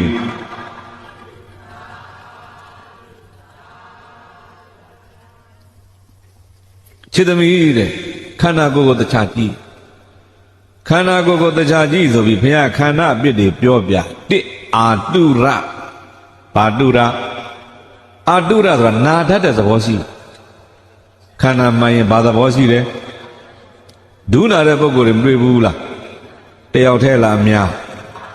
ခန္ဓာတဲ့ပုဂ္ဂိုလ်တွေရောအများကြီးပဲဘိုက်နာတဲ့ပုဂ္ဂိုလ်တွေရောမရှိဘူးလားဟောသူတို့ကြည်နာတယ်လားကိုရောမနာဘူးလားခန္ဓာကိုယ်တဏှာကနာနေတဲ့ပုဂ္ဂိုလ်မြင်လို့သူတော့နာနေပြီသူကြည်နာတယ်လို့မထင်နဲ့ခန္ဓာရှိထားတဲ့ငါလည်းပဲတနေ့တစ်ချိန်ချိန်တဏှာကနာကိုနာမယ်လို့ဒီလိုမှတ်ထားလိုက်ကြအဲ့ဒါကိုအာတုရလို့ပြောတာဟုတ်ပြီလားနောက်တကနံပါတ်2ကအာတုစီဆိုတာမစင်ကြယ်ဘူးပြောတိုင်းပြည်ရဲ့လူမျိုးရဲ့ဘာသာရဲ့သာသနာရဲ့ဓာသာကွာတာရေမချိုးမွေးတဲ့ခန္ဓာကိုရှိလားရေမချိုးရင်ဘာဖြစ်တော့နန္နာကြီးပဲအဲ့ဒါအာတုစီလို့ခေါ်တယ်သူတော်ကောင်းတယ်ဟုတ်လားနောက်တကပူတိပုတ်တတ်တဲ့သဘောရှိဘာသဘောရှိတယ်ပုတ်တတ်တယ်စားခြင်းရစားကောင်းတာစားမကောင်းတာစားဗိုက်ထက်ရောက်ရင်ဘာဖြစ်သွားပုတ်တယ်ဆိုရင်ကြည့်အောင်ပြောနည်းနည်းရိုင်းသွားရင်ဒီကံချီးဖြစ်သွားတာဟုတ်လားချီးဖြစ်သွားမှုတဲ့ချီးရှိလားဘယ်ချီးမှမွေးချီးဖြစ်နန္နာအဲကြောင့်ဖောက်ဆရာတော်ကြီးကပြောတယ်သူ့ဘိုက်ကြီးလည်းချီးတုံကြီးကိုယ်ဘိုက်ကြီးလည်းချီးတုံကြီးသူ့ကြီးလည်းချီးတုံသေးနာကိုယ်ကြီးလည်းဘာသေးနာချီးတုံသေးနေတာပဲခဏခေတ်လူတွေကချီးတုံလို့ခေါ်ရင်လွန်နာတယ်နော်တကယ်တော့ချီးတုံကမရှိတာမရှိတာပဲလူတိုင်းဟုတ်လားဘိုက်ပူလေးချီးတုံကြီးလေးပေါ့အဲ့တော့ပြိဿကြီးဘိုက်ထဲရောက်သွားရင်ကောင်းတာဘာမှမရှိဘူးဒါပြောချင်တာဟုတ်ပြီလားပူတိပုတ်သွားတယ် ဩကရန္တထက်ကိုစံတဲ့ထွက်တဲ့ရမန်သမျှကောင်းတာဘာတစ်ခုမှမရှိပါဘူးတဲ့ဖိုင်တဲ့ကပုတ်နေတဲ့အတွက်ဒါကြောင့်အထက်ကိုစံပြီးတက်လာတာထွက်လိုက်တာမှန်သမျှကောင်းတာဘာရှိဘူးဥမာလေတက်တယ်လေကျင်တက်တယ်ပေါ့လေကျင်တက်လို့မှုရတဲ့လေကျင်ရှိမှုရတာဟဲ့ဘာလို့စားတာမင်းလေကျင်တက်တာမှုရပြောင်းရှိဟုတ်လားလေကျင်တက်ချင်းစုပ်စုပ်နန္နာပဲဟုတ်တယ်မို့လားအထက်ကိုစံတဲ့ထွက်တယ်ဆိုတာမျက်လုံးကထွက်တယ်တဲ့နှာခေါင်းကထွက်တယ်ပါးစပ်ကထွက်တယ်နားကထွက်တယ်ဒါအထက်ကိုစံတဲ့ထွက်တာတွေလေမျက်လုံးကထွက်တာကောင်းတာမရှိဘူးပါးစပ်ကထွက်လဲကောင်းတာမရှိဘူးမလားဥမာတချို့မျက်လုံးလေးလှလိုက်တာသမီးမျက်လုံးလေးကျနေတာပဲမျက်ခုံးလေးကဘာကျနေတာပဲနဲ့အမျိုးမျိုးမချီးမွမ်းဘူးလားဘာလို့လှတဲ့မျက်လုံးပဲဖြစ်ဖြစ်အဲ့ဒီမျက်လုံးတွေကဘာပဲထွက်မျက်ချီးပဲထွက်တာမျက်လုံးလှလို့မျက်ချီးရောင်းရတဲ့လူရှိဘယ်မျက်ချီးမှရောင်းမရဟုတ်လားနှာခေါင်းလည်းဒီတိုင်းတချို့ကကြီးမွန်းတယ်လှလိုက်တဲ့နှာခေါင်းနှာတန်လေးကိုသွဲလို့နှာတန်လေးကိုပေါ်လို့နှာတန်လေးကိုစင့်နေတာပဲနှာခေါင်းမကြီးမွန်းဘူးလားအဲနှာခေါင်းလှလို့ရောအဲ့နှာခေါင်းထဲကဘာထွက်နှာချီးထွက်တာလှတဲ့နှာခေါင်းမနှာချီးရောင်းရတယ်ရှိဘယ်နှာချီးမှရောင်းမရနမကြီးရဲ့နှုတ်ကမညှိရောင်းရသေးဟုတ်လားနှာချီးညှိရောင်းရတယ်မရှိဘူးနှာချီးသာရောင်းရခုလိုအေးတဲ့ကာလအစဉ်ပြေပေါ့ခေါင်းအေးပိုက်နှာချီးထိုင်ညှိရုံပဲလေဘယ်နှာချီးမှရောင်းမရဟုတ်တယ်မလားအဲ့ဒါအထက်ကိုစံတက်ပြီးထွက်တာတွေပဲကောင်းတာဘာမှရှိဘူးတဲ့ဘုရားကဒါပြောဩကရန္တထက်ကိုစံတက်ထွက်တဲ့ရာမန်သမျှကောင်းတာဘာတစ်ခုမှမရှိပါဘူးတဲ့ဩကရန္တအောက်ကိုဆင်းသွားပြန်တော့လေကောင်းတာဘာတစ်ခုမှမရှိဘူးဘိုက်ထဲကနေအောက်ကိုဆင်းသွားတော့ရောကောင်းတာရှိလားဥမာလေးလေတဲ့ကောင်းတာစားလို့မှုတယ်ရှိလားဘယ်လေးမှမမှုဟုတ်လားဤပေါက်လိုက်ရင်ဘာဖြစ်တော့နာနာပဲတချို့ဤပေါက်ကြီးမိမ့်မိန်ကြီးထိုင်းနေဘေးကပြည့်ပြည့်ခါခါပြောတယ်နော်နာနာဟဲ့မသိခင်ကတည်းကပုတ်နာသွားလေကောင်းလို့လားမကောင်းလို့လားမကောင်းလို့ပေါ့သူတော်ကောင်းတော့ဟုတ်လားမကောင်းလို့ပြောကြတာပေါ့ဦးဇင်းတို့ငယ်ငယ်မန္တလေးစာသင်ကြတော့က၅ပါးတူတူစားဆရာတွေသတ်မှတ်ထားတဲ့၅ပါးစုံမှစားရတယ်မစုံရင်မစားမနေ့6နာရီလောက်ဆိုဇွန်ကန်ထွက်7နာရီခွဲကြောင်းပြန်ရောက်9နာရီဆိုရင်စာဝါတွေတက်စာအကြောင်းတွေတက်ကြ10နာရီဆိုရင်ကြောင်းဆင်းပြီကြောင်းဆင်းပြီဆိုရင်ရေချိုးကြနိုင်ဝက်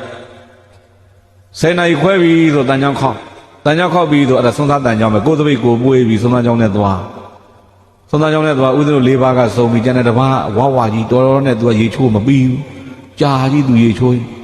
ကျန်တဲ့ဝိုင်းတွေကစုံလို့စားကုန်ပြီဦးဇင်းတို့က၄ပါးတဲ့တစ်ပါးမစုံလို့မစားဘူး၄ပါးတဲ့ရောင်း၄ပါးကုန်စိတ်တွေဆိုးသူကရေရင်းကြီးတိုင်းငှင်ချိုးကျူးမီလေးဘိုက်တည်းမီလေးပဲအဲ့ဒါလေစားကြရတာတမျိုးဆုံးမစားရတာတမျိုးအစိတ်တွေကဆိုးလို့ဘုံကြီးလှမ်းကြည့်ဘုံကြီးကကဲလို့ခေါင်းလေးငုံနေဆိုပဲပြုတ်လေးပါဇက်ထဲပြစ်ထဲပဲလေးဝါပြီးအာသာဖြေးနေမသိမှန်းလားကြားနေတာကွာသိရင်ပုတ်မဲ့ခန္ဓာကိုယ်ဒီလောက်ချိုးရသလားတပားပြောနောက်တပားထထောက်ကန်ဟုတ်တယ်ကွာစွာစားနောက်သွားနောက်သေးသူများရင်အဲ့ဒီကောင်မျိုးကြီးပြောတာဟာတယောက်မှကောင်းမမြင်ကြဟာကြပြားတလဲနဲ့သူကလာပြီးနောက်ဆုံးတော့တပိတ်ကြီးပွေတယ်ပြီးတော့ပြေးလာသီးခံမှာကွာငါခဏနောက်ကြတယ်ပြောနေတိုင်းနောက်ကြတာသူဟာကကိုင်လူများတွေစားလို့ပြီးတော့မှတို့ကြံတော့ကွာစားကြတော့ဟေ့တင်မလင်လေးတွေခွေးလို့တပိတ်ပေါ်တင်မလင်ခွေးပေါ်မှာတင်စွန်းရွက်လေးတွေဇဝဲဝိုင်းပေါ်တင်ပြီးတော့ပကံများမပေါဘူးဒီတပိတ်နဲ့ပဲစားကြရတာတပိတ်တဲ့လက်နာပြီးတော့ဟင်းလေးတွေထဲပြီးစားဦးစင်ကစားပြီးတော့သိတဲ့နောက်ကြတာတမျိုးကိုယ့်ဘာကိုစားပြီးတော့စကားမသိပြောတတ်တဲ့ကျင့်မရှိဘူးအာရပါတော့ဆွန့်ထိုင်စားဝိုင်းမှာဘေးစကားပြောတယ်မဝိုင်းမပြောဘူးကြံလေဆွန့်ကုန်းမဲစားနေတော့ကြည်တယ်ဘေးရက်ကတော့ဂုံးဆိုပြီးတပိတ်ဖုန်းကြီးအုပ်တော့ဟိုကနောက်ကြတဲ့ကိုတော့ဝါမေးဘာဖြစ်တာတော့ဤပေါက်တန်ကြားလို့ကွာငါပေါက်တာပါကွာအေးကွာအဲ့လိုကြောင့်တပိတ်ထဲဝင်လာမှကြောက်လို့ပိတ်ထားတာရုံတက်တဲ့ကိုတော့တပိတ်ကြီးပိတ်ကြီးကျဲတာကွာအဲ့လိုကြိုကြကြမတော့ပါဘူးတဲ့ဟိုကတော့ဟစ်ကောင်မင်းအဲ့လိုမပြောနဲ့တဲ့နှာခေါင်းပေါက်သေးသေးတဲ့တော့ဝင်လာတယ်ကွာတပိတ်ပေါက်ကကျဲကြီးပေါ့လေမဝင်မဲနေမလားတဲ့ဟာဘေးကနှစ်ပါးသူပြောတဲ့ရုပ်တိရှိတော့တပားလည်းတပိတ်ဖုန်းကြီးထားအုပ်နောက်တပားတပိတ်ဖုန်းပေါ်တော့သင်္ကန်းကြီးနဲ့အုပ်လို့လေသူတို့ရုပ်ဖြစ်တော့ဦးသင်္ကန်းကြီးဘာဖြစ်ကြတာတော့လို့ဟာအရှင်ဘုရားမကြားဘူးလားတဲ့သူဤပေါက်တယ်စွန်ဆိုင်နဲ့ပေါက်တယ်ပေါ့ ဟောသီးခံမှာကွာလို့ငါတော့မကြလိုက်ဘူးလို့သူလည်းထိန်းထိန်းသိမ်းသိမ်းလွတ်တယ်နမပါလို့အဲ့ဒါကြောက်ရတာအတန်မမီလေနန်းလေပြတဲ့အဲ့ဒါလေအတန်လေးလက်နဲ့လို့ခေါ်တယ်တဲ့ဂျွန်တက်တဲ့ကိုတော်ကအကုန်ဘလို့မှမရောက်ဘူးသူကတွေးဂျွန်တာပဲအဲ့တော့ငါလူရတို့အစားရတယ်နောက်ကြသူများတွေလည်းပြီးတော့မှဟာလို့ကဲဒီတက်ကနောက်လည်းမဖြစ်အောင်ငါပြောမယ်လို့နားထောင်လို့ရှင်ဖျားလို့ကိုเจ้าကိုသိပေါ့နောက်တခါလေးလဲခြင်းနဲ့ဆိုရင်ဆွန်စာဝိုင်းကနေမှတ်တမဲ့ပြင်ထွက်သွားအပြင်မှာလဲပြီးမှပြန်လာခဲ့ဒါဆိုရှင်ဖျားတို့ဆင်ပြေတယ်မို့လားကျန်တဲ့သုံးပါပြောပြကျန်တဲ့သုံးပါထဲမှာယွန်တတ်တဲ့ကိုတော့ပထမဦးဆုံးသပိတ်အုပ်တဲ့ကိုတော့အကောင်းတော့ကောင်းပါတယ်ဒါပေမဲ့မပြည့်စုံသေးဘူးတဲ့မပြည့်စုံတော့နေဘူးဘာလို့အောင်မှသူရှင်ဖျားမှားလိုက်တယ်အပြင်မှာလေတာဟုတ်တယ်လေပြီးလေသင်္ကန်းကိုအနတ်မပေါအောင်ခါခဲ့အောင်လို့လားလေပြန်လာပြီးသင်္ကန်းကအနတ်နေပါလာမှာစိုးလို့တဲ့အဲ့ဒါမျိုးလေးမှားပေးပါဦးအေးဟုတ်ပြီကွာမင်းလုံးနေတယ်မလားရှင်ဖျားအဲ့ဒါရပါတယ်တဲ့ဘာခက်တာမလို့ဒါဆိုပြီးပြီလို့သူများတဲ့စားကုန်ကြပြီလှုပ်ခါစားကြစို့အကုန်လုံးညှိနှိုင်းလို့ပြီးပြန်စားမယ်ဆိုတော့ဦးစင်းကသပိတ်ကိုရင်ဝင်ထဲကနေသပွဲပေါ်တင်ပြီးဟင်းကွက်လေးလှမ်းကင်နေနိုင်မလို့အဲ့တော့ဘေးကဟင်းရှင်ဖျားသပိတ်ကြီးမပိတ်ဘူးလားမပိတ်ဘူးလို့ဟာဘာဖြစ်လို့မပိတ်တာတော့လဲကိုကသတိကိုမရကြားလည်းမကြားလိုက်ဘူးနားလည်းမရဘူးလေဒါမှဦးဇင်းပြောတယ်ဤဆိုတဲ့မျိုးကသူ့ပေါ်တက်သွားတာငါမပိတ်တော့သူ့ပေါ်တက်သွားလွတ်တယ်မင်းတို့သူ့ပေါ်ပြန်တဲ့ဟာကြီးကိုဖမ်းပြီးသပိတ်နဲ့အုပ်ထားတာဖုံးနဲ့အုပ်ထားတာလို့မင်းတို့သပိတ်ထဲတော့လုံနေမှာပဲတွားတာလေပြောချင်တာကအောက်ကိုဆင်းသွားတာကောင်းတာမရှိဘူးဒါပြောတာပါဟုတ်လားတနင်္လာသာညီနောင်များနှစ်ပါးရှိပါသည်တဲ့တနင်္လာသာညီကိုနှစ်ပါးဘာညီကိုနှစ်ပါးဘုန်းကြီးတွေကိုရင်လည်းမဟုတ်ဘူးနော်ကခဂဂငတနင်္လာမို့လားကျင်ကြီးနဲ့ကျင်ငယ်ပြောတာလေတနင်္လာသာညီနောင်များနှစ်ပါးရှိပါသည်နောင်ကြီးသွားတော်ညီလေးခေါ်အဖော်လိုက်ရသည်တဲ့ရနောင်ကြီးဆိုတာကျင်ကြီးလေအလေးဆုံးတော့အပေါ့ကလိုလိုထွက်ကြရောဟုတ်တယ်မို့လားနောင်ကြီးသွားတော့ညီလေးခေါ်ဆိုအဲ့ဒါပြောညီလေးသွားခိုင်နောင်ကြီးမိုက်မလိုက်မပါကြံတတ်သည်အပေါ်ဆုံးတော့လေးကထွက်ချင်းမှထွက်တာသူကဆိုလေဟုတ်လားပြောချင်တာကအဲ့ဒီညီကိုနှစ်ယောက်သလုံးကောင်းတာရှိလားနောင်ကြီးလည်းမကောင်းနောင်လေးလည်းမကောင်းဟုတ်တယ်နော်နောင်ကြီးဆိုတာဘာလို့ကျင်ကြီးအလေးစွန့်နဲ့ပြောတာလေအလေးကောင်းတဲ့လေးရှိဘူးဒီလိုအလှတို့မင်္ဂလာဆောင်တို့ကုန်းစုပြုတဲ့ပွဲတို့တော်ကောင်းနေခုကြည့်လိုက်ဗီဒီယိုတွေနဲ့မှတ်တမ်းမတင်ဘူးလားဘုန်းကြီးဆုံးကတ်တဲ့နေရာလဲရိုက်ဟုတ်လားဘုန်းကြီးဆုံးကတ်တော့မယ်ဆိုဗီဒီယိုဆရာကမြောက်ကတ်လိုက်ပါခင်ဗျာအလှတွေကတော့ကတ်ပြီလေလက်ဦးလေးချီလိုက်ပါခင်ဗျာလက်ဦးလေးချီရှင်ပြတချို့ကဗီဒီယိုဆရာလုပ်တယ်ရှင်ပြနည်းနည်းတော့ဖုံးပေးပုံဖျားဝတ်သားတို့ပြီကြက်သားတို့ပြီလှမ်းနိုင်ရတာလေအဲ့မှာဗီဒီယိုဆရာရိုက်တယ်အသေးချာပဲဝတ်သားတုံးလဲရိုက်ကြက်သားတုံးလဲရိုက်စွန်ဝမ်းကြီးလဲရိုက်အဝေးကနေရိုက်နီးကနေရိုက်လူတွေစားနေရရိုက်မရိုက်ဘူးလားစွန်အောင်တို့ရိုက်ရတာပေါ့ဟုတ်လားစားတဲ့နေရာကရိုက်တာစားပြီးထုတ်တော့ရိုက်သေးလားမကောင်းလို့သေးကြတယ်ဟုတ်လားကောင်းရင်ဟိုခဏလေးပါခင်ဗျမီးထိုးသူလိုက်လာမှာပဲလေဘယ်ဗီဒီယိုဆရာမမလိုက်တော့ဘူးမလားမကောင်းတာသေးကြတယ်တော်ကောင်းလေဟုတ်လားမစားခင်တုံးကြီးသာရိုက်တာစားတဲ့ပြီးတော့ထွက်တဲ့တုံးဘယ်သူမှရိုက်တော့ဟုတ်ပြီနော်အဲ့တော့ပြောချင်တာကအောက်ကိုဆင်းသွားတာမှန်တယ်ကောင်းတာဘာရှိဘူးမလေးစားတဲ့ခါမှသာပြည့်တယ်အဖွဲလိုက်စုလိုက်စားတယ်မလားထုတ်တော့ကြအဖွဲလိုက်ထုတ်လို့ရသေးလားမရဘူးတယောက်ချင်းကိုပိတ်ပြီးတကားပိတ်နေရတာပဲဟုတ်ပြီလားအစုလိုက်ထုတ်တာတော့ရှိသေးပါတယ်ဟိုအိန္ဒိယမှာတော့တချို့နေရာတွေကြံသေးတယ်သူတို့ open toilet လို့ခေါ်တာပေါ့အခုလိုရွာတွေများဆိုရင်ရွာရဲ့တချမ်းကအမျိုးသားတချမ်းကအမျိုးသမီးဒီလိုခွဲထားတာဗျာမိုးလင်းပြီဆိုရင်မိတဲ့အိုးလေးတွေခွက်ကလေးတွေဘူးလေးတွေကင်ရေဘူးလေးတွေနဲ့ပြင်ထွက်ဖင်စေးတဲ့ရေလေအဲ့ဒါနဲ့အဖွဲလိုက်ကြီးထိုင်တာလေကွင်းနေတဲ့ယာကွင်းနေတဲ့ကားလမ်းပြီးယထာလမ်းပြီးရှက်ဘူးသူတို့ကယထာကြီးကဟွန်ဒီအမေတတ်တာဒီလိုတော့လုပ်ရသေးသူကလေရိုးသူမရှက်မြင်သူရှက်တော့အဲ့ဒီပြောတာပဲဦးဇင်းက2006မှာအိန္ဒိယသွားတယ်2003 2004လောက်2005လောက်မှာပေါ့အိန္ဒိယကပြန်လာတယ်ဥပိ္ပတိရှင်ဘုရားလို့မြန်မာနိုင်ငံနဲ့အိန္ဒိယနိုင်ငံဘာတွေကွာလဲအိန္ဒိယနိုင်ငံဘာတွေထူလဲနိုင်ငံခြားကပြန်လာတယ်အိန္ဒိယကပြန်လာတယ်ဘုန်းကြီးမေးကြီးသူပြောတဲ့စကားနားရမထွက် you can see only and you can see it everywhere money cheech out this is called India သူပြောသွား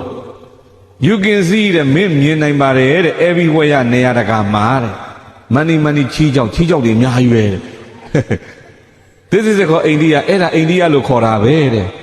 Ah, do got a hold of Yakule, Yamali, Quimmy to Yamani with the Juniali. Thank you, Nidalo Niniara. And you know, they go to me, Babylon, India got to load that road. Ah, Gandhi, a Jama pet that letness were Davio Hal. English, they be nothing like Dali. 但现在的 English 用为奇迹被有别的都路也များอยู่အဲ့တော့ English ကနာပြီးထွက်ပြီးရောกว่าတယ်အဲ့ဒါလေဘုန်းကြီးစာသားနဲ့ပြောချင်တာကပြိဿစုပြီးတော့ထုတ်တာတော့တို့စီကြံသေးတယ် open toilet လို့ခေါ်ဦးဇင်း2012ပြီးလာတော့ဘုန်းကြီးတစ်ပါးသွားပြီဂါထာတွေရွာကဂုံပြူဝဲလောက်ကြမှာဆိုတော့ဂုံပြူဝဲမှာဖတ်ဖို့ဂါထာတို့တေးတတ်တို့လေသွားရေးခိုင်းတော့ဘုန်းကြီးမင်းအိန္ဒိယမှာဘယ်လောက်ကြာလဲ တပည့်တော်6နှစ်ဗျာမာသတာ2နှစ် PhD 4နှစ်အမလီအံ့ဩစကွာဘာဖြစ်လို့တော့ငါမင်းတလတော့မနေနေရသူများနိုင်ငံနေလို့လည်းမရအောင်အိန္ဒိယပို့ဆိုငါနောက်တစ်ခေါက်လည်းမရောက်ချင်တော့ဘူးဘာဖြစ်လို့တော့ဘုန်းကြီးကမေးတော့သူများတော့ရှောက်မပြောနဲ့ကွာငါရှက်လွန်းလို့ခုသူပြန်တော်မူသွားလို့ပြောရတာကိုလေဘယ်လိုဖြစ်တာတော့ဆိုတော့ तू ကအိန္ဒိယဖျားဘူးသွားရင်ငါလူကြီးတဲ့အိန္ဒိယစားစာတွေစားပြီးဝမ်းနေပြည့်တာကုရီတက်ချင်တာပေါ့ ကိုယ်တည်းကျွန်တော်ကားဆရာပြောတယ်ကားဆရာအခင်းကြီးအခင်းလေးသွားလို့အဆင်ပြေတဲ့နေရာလေးများတွေ့ရင်ကားလေးရပ်ပေးပါလို့ပြောကားဆရာကရပ်ပေးတယ်ကွင်းမြင်ကြီးတယ်ကန်ရှင်ဘုရားကြွားဟင်းငါဘလို့လို့ဓာကြီးတဲ့ကြွားမှာတော့မလီဒီက open toilet လို့ခေါ်တယ်ဘာမှရှက်နဲ့ရှင်ဘုရားလည်းဘယ်သူမှမဟုတ်လို့ကြည့်မနေဘူးသွားသွားလို့ပြောအဲ့ဒါနဲ့ငါလဲကားပေါ်ကထီးသုံးလက်ကင်ဆင်းသွားတာရှက်ရှက်နဲ့တဲ့ကွင်းလေကောင်လည်းရောက်ထီးသုံးလက်ဖွင့်ပြီးလေကောင်ဝင်းထိုင်တာသွားလို့ကောင်းလို့ရှိသေးတယ်လေတိုက်ပြီးထီးရလွင့်သွားလို့ပဲသွားတယ်လေထီးလိုက်ဆွဲရမလိုလိုဆက်ထိုင်ရမလိုလိုနဲ့ရှက်လိုက်တာကွာတဲ့ငါလည်းအဲ့ဒါမျက်နှာပူနဲ့ကားပေါ်ပြန်ရောက်တော့ဒကမာကြီးတယောက်ကပြောရှင်ဗျာတပည့်တော်ထီးပြန်ယူခဲ့အောင်လို့ပြောသူထီးရသူများဟာတွေနဲ့ပြီးလို့လာလေပြောချင်တာကပြိဿအောက်ကိုဆင်းသွားကောင်းတာမရှိဘူးဒါပြောချင်တာဟုတ်လား အောက်ကိုဆင်းသွားကောင်းတာမရှိဘူးတဲ့ဗိုက်ထဲကနေအောက်ကိုဆင်းတာပြောတာနော်ကောင်းတာရှိလားရှိဘူးဦးဇင်းတို့မြန်မာပြည်ပဲစာသင်သားဘွားမန္တလေးစာသင်ကြတော့စာမွေးနီးပြီဆိုရင်4 နာရီတပြိုင်နဲ့ဘုန်းကြီးနှိုးတော့တူတူထားတလ2လလို့ဆိုပြီးတဲ့4 နာရီထားကျန်တဲ့ချိန်ကတော့ပြဿနာမရှိဘူးကိုထားခြင်းတဲ့ချိန်ထားအဆင်ပြေတယ်ကိုဆုံးကန်ရင်နဲ့ကိုဆုံးကန်ခြင်းနဲ့ကိုနှီးပြီးတာပဲ4 နာရီတပြိုင်နဲ့ထဘာဒုက္ခရောက်တော့မင်းကုရီတန်းစီလို့ကိုတော်တွေကကုရီကနည်းနည်းဘုန်းကြီးကများဟာတချို့ကမနေနဲ့တော့တကားတွေခောက်တောက်မြင်လှုပ်သမ်းပါ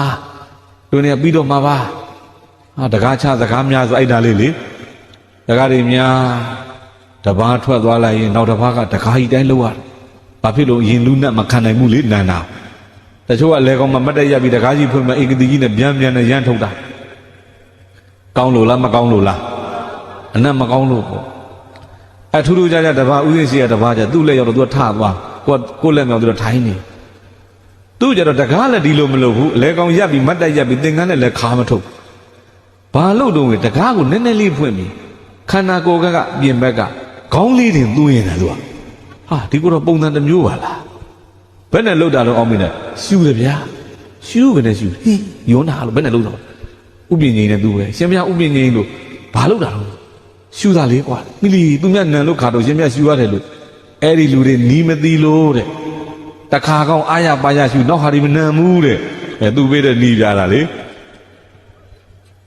အဲ့တော့ပြောချင်တာပြိဿရဲ့အောက်ကိုဆင်းသွားကောင်းတာမရှိဘူးနောင်ကြီးလည်းမကောင်းနောင်လေးဆိုတာကျင်ငယ်ပြောတာဟုတ်လားနောင်လေးရောကောင်းလားရေသန့်နေပေါ်တဲ့ဘဲကထုတ်တဲ့ရေသန့်ဖြစ်ဖြစ်ရေသန့်တောက်လို့ပြိဿပြန်ပေါက်လဲနန်တာပဲမို့လား ရေသန့်တောက်လို့သာမွေးတယ်ရေမွေးလေးလို့မွေးတယ်ဆိုအုတ်တိုင်းတွေရေးကြမှာပေါ့ကျေးဇူးပြုပြီးသိပေါက်သွားကြပါလို့လားရေးတဲ့အုတ်တိုင်းရှိလားဘယ်မှမရှိဘူးပြိဿအပေါ့စွန်လဲမကောင်းအလေးစွန်လဲမကောင်းအဲ့ဒါကြောင့်မြတ်စွာဘုရားကจิตသမီးတဲ့ခန္ဓာကိုယ်ရဲ့အတွင်းထဲကနေအထက်ကိုစံတဲ့ထွက်တာမှန်သမျှကောင်းတာမရှိသလိုအောက်ကိုဆင်းသွားတာလေကောင်းတာဘာတစ်ခုမှမရှိဘူးအဲ့ဒါသေးသေးချာချာမြင်အောင်ကြည့် နောက်ပြီးတော့ခန္ဓာကိုယ်ရဲ့စိတ်ပိုင်းတွေလှတယ်ဆိုတာလေတစ်ဆက်တည်းနေတော့လှတာခန္ဓာကိုယ်နဲ့ကင်းကော်သွားလှတာမဟုတ်ဘူးဥမာသဘင်ပေါ့ ခေါင်းမော်နေတော့ကသာသပင်အမျိုးမျိုးချီးမွမ်းပြီးတော့နေကြတယ်မဟုတ်လားလာတာသပင်လေးထောင်လို့လာတာသပင်လေးလဲလို့ပရုံးရောင်ကေသားကျန်းဆောင်ကေသားအမလီအယောင်မျိုးနဲ့သပင်တွေကလေဘလောက်ကောင်းတဲ့သပင်ပဲဖြစ်ဖြစ်ပြိတ္တပြုတ်ပြီးတော့ထမင်းပကံနဲ့ကြာကြည့်လှလိုက်တဲ့သပင်လေးလို့ပြောသေးလားယွန်စရာသွင်းဆောင်သွားဟုတ်လားခြေသက်လက်သက်လည်းဒီအတိုင်းပဲခန္ဓာကိုယ်နဲ့တစ်ဆက်တည်းနေတော့ကအယောင်မျိုးမျိုးခြေဆယ်တယ်မလားခန္ဓာကိုယ်နဲ့တစ်ဆက်တည်းနေတော့ခြေပဲမလို့ခန္ဓာကိုယ်ကနေပြီးတဲ့ခြေသက်ကြီးရှည်လို့ညက်ဖြတ်ကြီးခြေသက်ပြတ်ကြီးဟင်းညိုပကံနဲ့ကြာကြည့်စမ်းတောက်ချင်စိတ်ရှိသေးလားကဲယွန်စရာတောင်ဖြစ်သွားစေဟုတ်ပြီလားပြောရင်ခန္ဓာကိုယ်ရဲ့စိတ်ပိုင်းမှန်သမျှတွေလည်းဒီတိုင်းပဲတဲ့ပြိတ္တခန္ဓာကိုယ်နဲ့တစ်ဆက်တည်းနေတော့ပဲလှတယ်ခန္ဓာကိုယ်နဲ့ကင်းကွာသွားလှတာဘာတစ်ခုမှမရှိဘူးဘုရားဒါပြောအဲ့လိုတရားလဲဟောလိုက်ရောပြိတ္တခေမမိဖုရားသောတာပန်တည်တယ်ဗျာပါတည်သွားတယ်သောတာပန်တည်သွားပြီတော့ပြိတ္တဘဝရဲ့အဆုံးကိုလှမ်းမြင်သွားပြီဒိဋ္ဌိနဲ့ဝိသိကိစ္စကင်းကွာတော့အပေတကားလည်းကြစရာအကြောင်းမရှိတော့ကျေးဇူးတင်လွန်းလို့ဆိုပြီးမြတ်စွာဘုရားကိုသူကရှ िख ို့တယ်နမောတေသဗ္ဗဒသဝိနမောတေကရုဏာကရနမောတေဒိဏသန္တာရနမောတေအမတန္တရာသဗ္ဗဒသဝိအကျွင့်ညာမရှိအလုံးသိတော်မူတဲ့မြတ်စွာဘုရားကရုဏာကရကရုဏာဓာတ်တေပေးသနာတော်မူတတ်တဲ့မြတ်စွာဘုရားဒိဏသန္တာရဘဝသန္တရာကြီးကိုကုမြောက်တော်မူတတ်တဲ့မြတ်စွာဘုရားအမတန္တရာအမြဲမသိနိဗ္ဗာန်ဆိုတဲ့အမြတ်ရည်ကိုပေးသနာတော်မူတတ်တဲ့မြတ်စွာဘုရားတေရှင်ဘုရားအမေဘုရားတပည့်တော်မာဤနမောယောသေမြတ်တို့မညွတ်ကြိုး၍ကြော့ရှိခိုးခြင်းသည်အထုဘဝတုကောင်းစွာမသွေဖြစ်ပါစေတည်း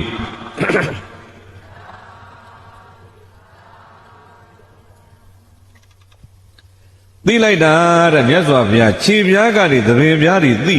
အဲ့လိုသိလုံးလို့လဲတပည့်တော်မှယောသေမြတ်တို့လက်ဆောင်မှုရှိခိုးပါတယ်ဘုရားကရုဏာကရကရုဏာဓာတ်တွေပေးသနာတော်မူတတ်လိုက်တာတရားမနာခြင်းနဲ့တပည့်တော်ကိုတရားနာခြင်းစိတ်ပေါင်းကလေးမလှလှလေးဖန်ဆင်းဟာနောက်တကအိုနာသေးတွေပြသွားတဲ့ကရုဏာဓာတ်ကိုလည်းပဲတပည့်တော်ယောသေမြတ်တို့လက်ဆောင်မှုရှိခိုးပါတယ်ဘုရားနောက်တကတိဏ္ဍသန္တရာကိုယ်တိုင်းကနိဗ္ဗာန်ကိုကူးမြောက်ပြီးပြီပဲတဲ့သန္တရာတစ်ဖက်ကကူးမြောက်ပြီးပြီကိုပြုမြောက်ပြီးတော်ရောပေါ်မတော်နိုင်ဘူးတတ္တဝါတွေကိုလည်းကယ်တင်တော်မူတတ်လွန်းလို့လည်းတပည့်တော်ယောသေမြတ်တို့လက်ဆောင်မှုရှိခိုးပါတယ်ဘုရားအမတန္တရအမြဲမသိနိဗ္ဗာန်ဆိုတဲ့အမြတ်ရည်ကိုပေးသနာတော်မူတတ်လွန်းလို့လဲတပည့်တော်ယောသေမြတ်တို့လက်ဆောင်မှုရှိခိုးပါတယ်ဖရာဆိုပြီးတော့အဲ့ဒီမှာပြိတ္တိကြာကြာနာနာထီချင်းကြီး၅ပါးနဲ့ရှိခိုးပြီးတော့မှနန်းတော်ပြန်ပြီးဘယင်ထံခွင့်ပါတယ်ဘာခွင့်ပါတယ်လဲမင်းဘိက္ခုနီမဝိခွင့်တဲ့ဘာဝိခွင့်နဲ့ဗျာဘိက္ခုနီမဝိခွင့်တောင်းဘယင်ကြီးကလည်းငကိုကသောတာပန်တည်ပြီးသားဖြစ်တာရဲ့နောက်တစ်ခါသူ့ကိုပြိဿ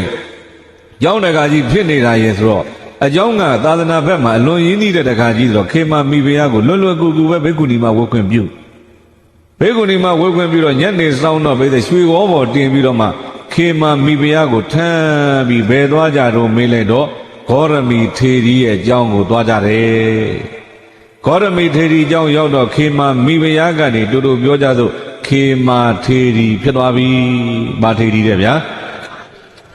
ခေမဒိဋ္ဌိဖြစ်သွားတော့သူ့ဝါသနာကစောစောကပြောပြီးပြီနော်ဝေယဝဆကုသိုလ်လုပ်ရတာဝါသနာပါတယ်ဘာကုသိုလ်လုပ်ရတာဝေယဝဆဝါသနာပါတော့ဘိက္ခုနီမဝက်သွားလဲမလျှော့ဘူးပဲတဲ့ကြောင်းတဲ့အမိုက်ကျုပ်လို့တပြက်စီးလဲသူပဲကောင်းဆောင်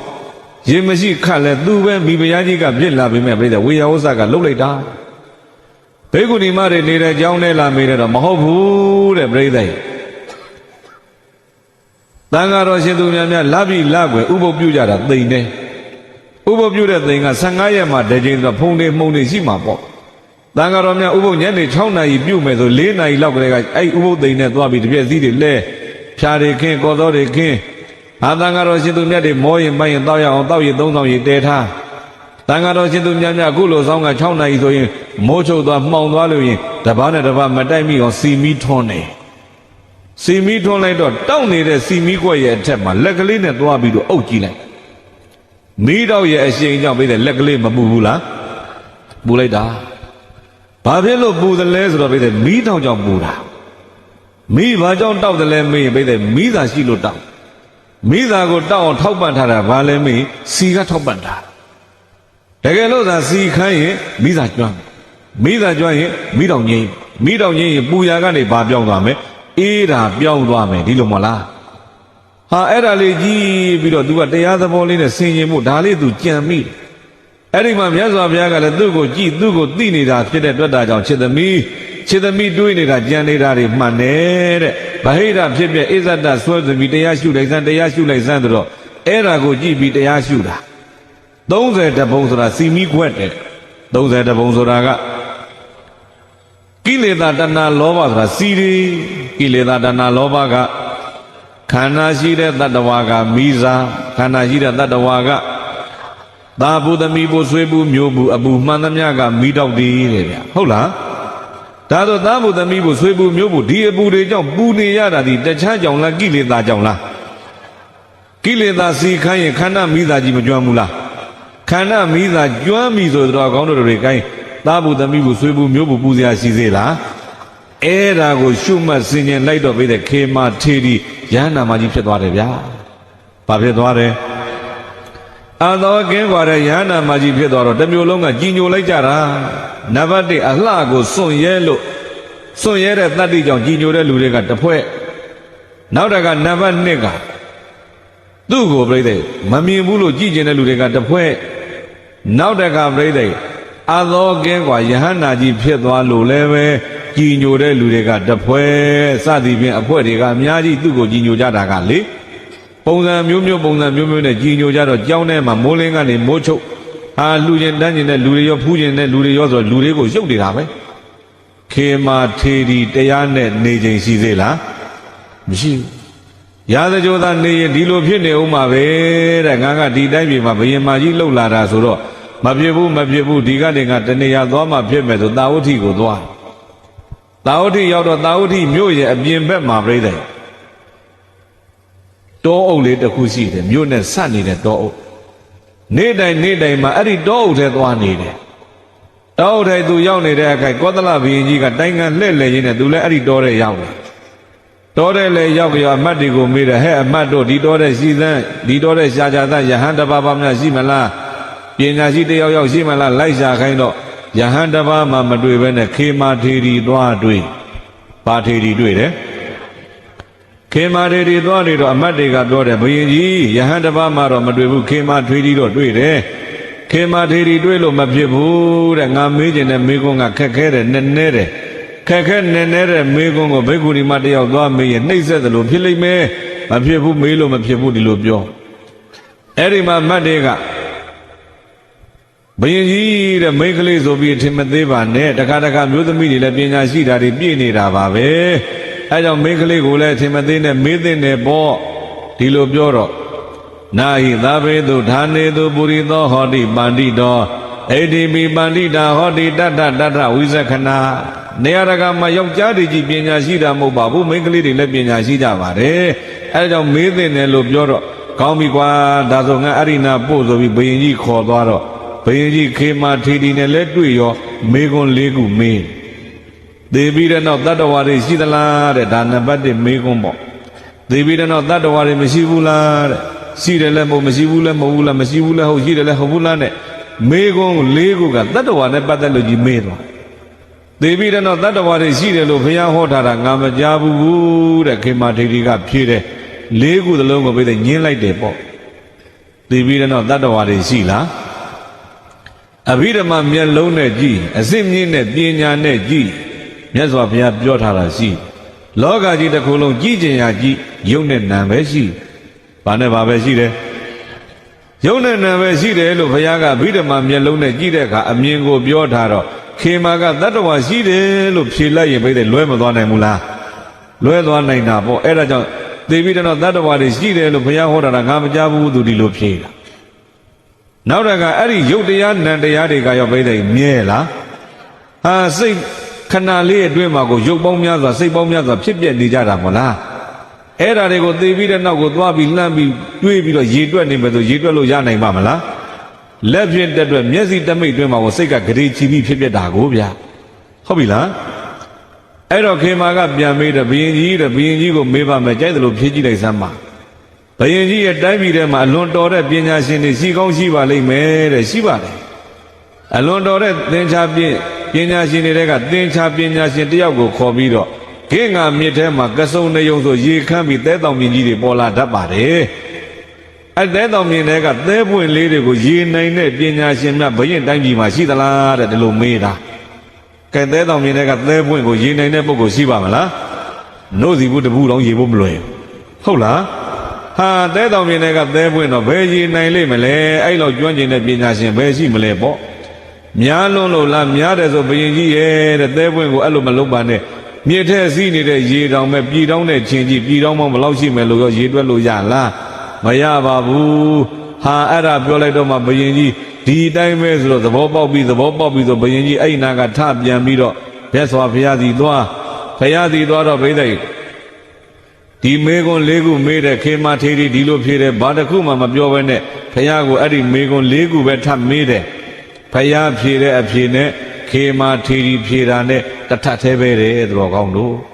ဟုတ်လားအဲ့ဒီမှာဘုရင်ကြီးကအဘုဒ္ဓဝတ္တဘောဣဇရိယဝတ္တဘောအဘုဒ္ဓဝတ္တအာဟောဖို့ကောင်းလိုက်တာဣဇရိယဝတ္တလက်ခုတ်တီးပြီးတော့မှချီးကျူးဖို့ကောင်းလိုက်တာအာဟောစရာပဲဟေးမိန်းကလေးဖြစ်ပြီမဲ့ဖယားနဲ့တထသေးကြအောင်ဖြည့်နိုင်တဲ့ဒီလိုချီးမွမ်းကန်ထုတ်တာ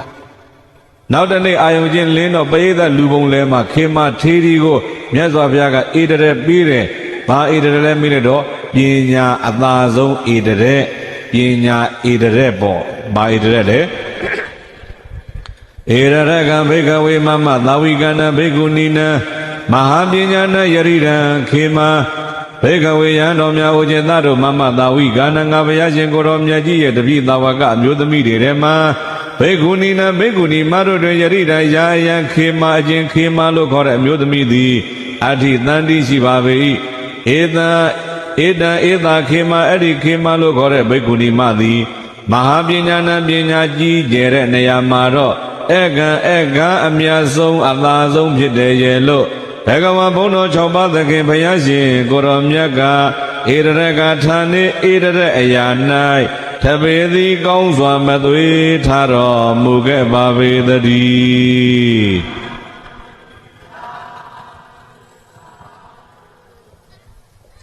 မြတ်စွာဘုရားရှင်ကိုရောမြတ်ကြီးကမျိုးသမီးတွေထဲမှာတဲ့ပြိတဲ့ပညာအတော်ဆုံးဟာဘယ်သူလဲဗျာခေမာထေရီဘာထေရီပါလေဒါဆိုဦးဇင်းတို့ဟောနာကြီးညိုလာခဲ့တဲ့တရားကခေမာထေရီအကြောင်းဘာထေရီအကြောင်းအကျင့်ချုံးတယ်လည်းများချုံးပြီးတော့ဟောတာဒီလောက်ဆိုရင်တော်ကောင်းတွေလုံလောက်ပြီးလို့ယုံကြည်ပါတယ်နော်ပြန်ပြီးတော့နှစ်ချုပ်ကြီးခေမာထေရီဟောဘကောင်းမှုပြုတာစုပေါင်းပြုတာရောတယောက်တည်းပြုတာရောအများကြီးမရှိခဲ့ဘူးလားညီမ9ယောက်သီလဆောက်တည်လိုက်ကြတာပဲတဲ့နှစ်ပေါင်းဘယ်လောက်ကြာခဲ့တယ်2000ကြာတယ်အဲ့ဒီညီမ9ယောက်ဒီဘဝရောက်တော့အကုန်ကြော်မော်တွေမဖြစ်ကြဘူးလားဖြစ်ကြတယ်အကြော်မော်တွေအကုန်ဖြစ်ကြပေမဲ့ပြိဿညီမရင်းချတော့တော်ကြသေးလားခေမာကဘယ်မှာသွားလူဖြစ်တာကလမြို့ဗာမြို့တယ်ဗျာသူ့မျက်နှာလေးကလှပြီးတော့အေးချမ်းလုံးလို့မိဘတွေကဘလို့နာမည်ပေးခေမာလို့နာမည်ပေးတယ်ဟုတ်ပြီလားလှပြီးအေးချမ်းလုံးလို့ပေါ့နော်နောက်တကအဲ့ဒီခေမာလေးအရွယ်ရောက်တော့ဘယ်သူနဲ့အိမ်အောင်ကြဗိမိသာရတဲ့ဒီလိုမလားဗိမိသာရနဲ့အိမ်အောင်ကြတော့ခေမာကရိုးရိုးမျိုးသမီးကနေဘာဖြစ်သွားတော့မိဖုရားကြီးဖြစ်သွားတမျိုးလုံးကအလှဆုံးလို့တင်သားတဲ့မျိုးသမီးဖုရားနဲ့တွေ့တော့အိဋ္ဌဒုက္ခအနတ္တအတုပတရားနာလိုက်ရတော့ကြောင်းသွားခြင်းသိရှိသေးလားကြောင်းမသွားခြင်းတဲ့ခေမာကိုဘုရင်ကြီးကြောင်းသွားခြင်းအသိပေါ့ဘာနဲ့ပို့လိုက်တယ်တခြင်းနဲ့ပို့တယ်ဗျဟုတ်လားကြောင်းရောက်ပြန်တော့လဲခေမာမိဖုရားရိုးရိုးတာမန်နေလားဘာကုသိုလ်ယူတယ်ဝေယဝဆကုသိုလ်ယူတယ်ဟုတ်ပြီလားဝေယဝဆကုသိုလ်ယူနေဖယားနဲ့တွေ့တရားနာဘာတရားနာတယ်လဲမေးခန္ဓာရဲ့အပြစ်တွေနာခွင့်ရတာနော်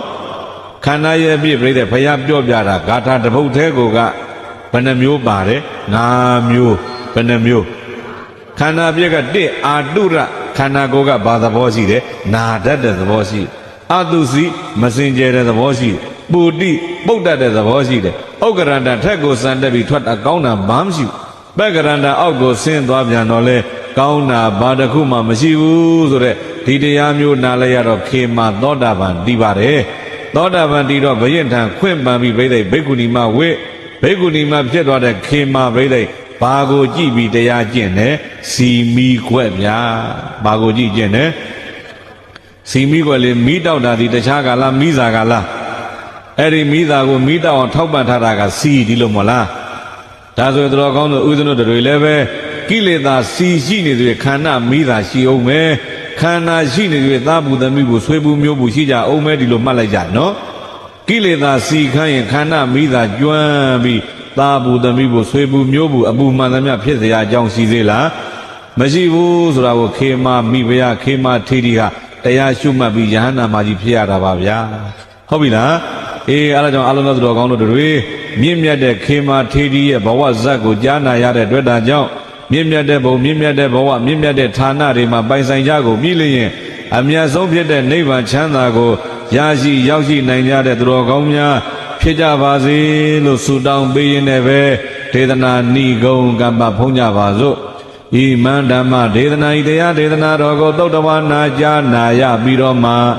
ဒုံမေတရားကိုချစ်ခင်စိတ်ကောင်းဝင်ကြကုန်သောသင်္တော်ကောင်းပေါင်းတို့မှာဒုံမေကလမ်းမနီမခရီးမကိုဝိဝုစေတဝါရှောင်ရှားနိုင်ကြကုန်သည်ဖြစ်၍ဒုံမေကလမ်းမနီမခရီးမှန်ကို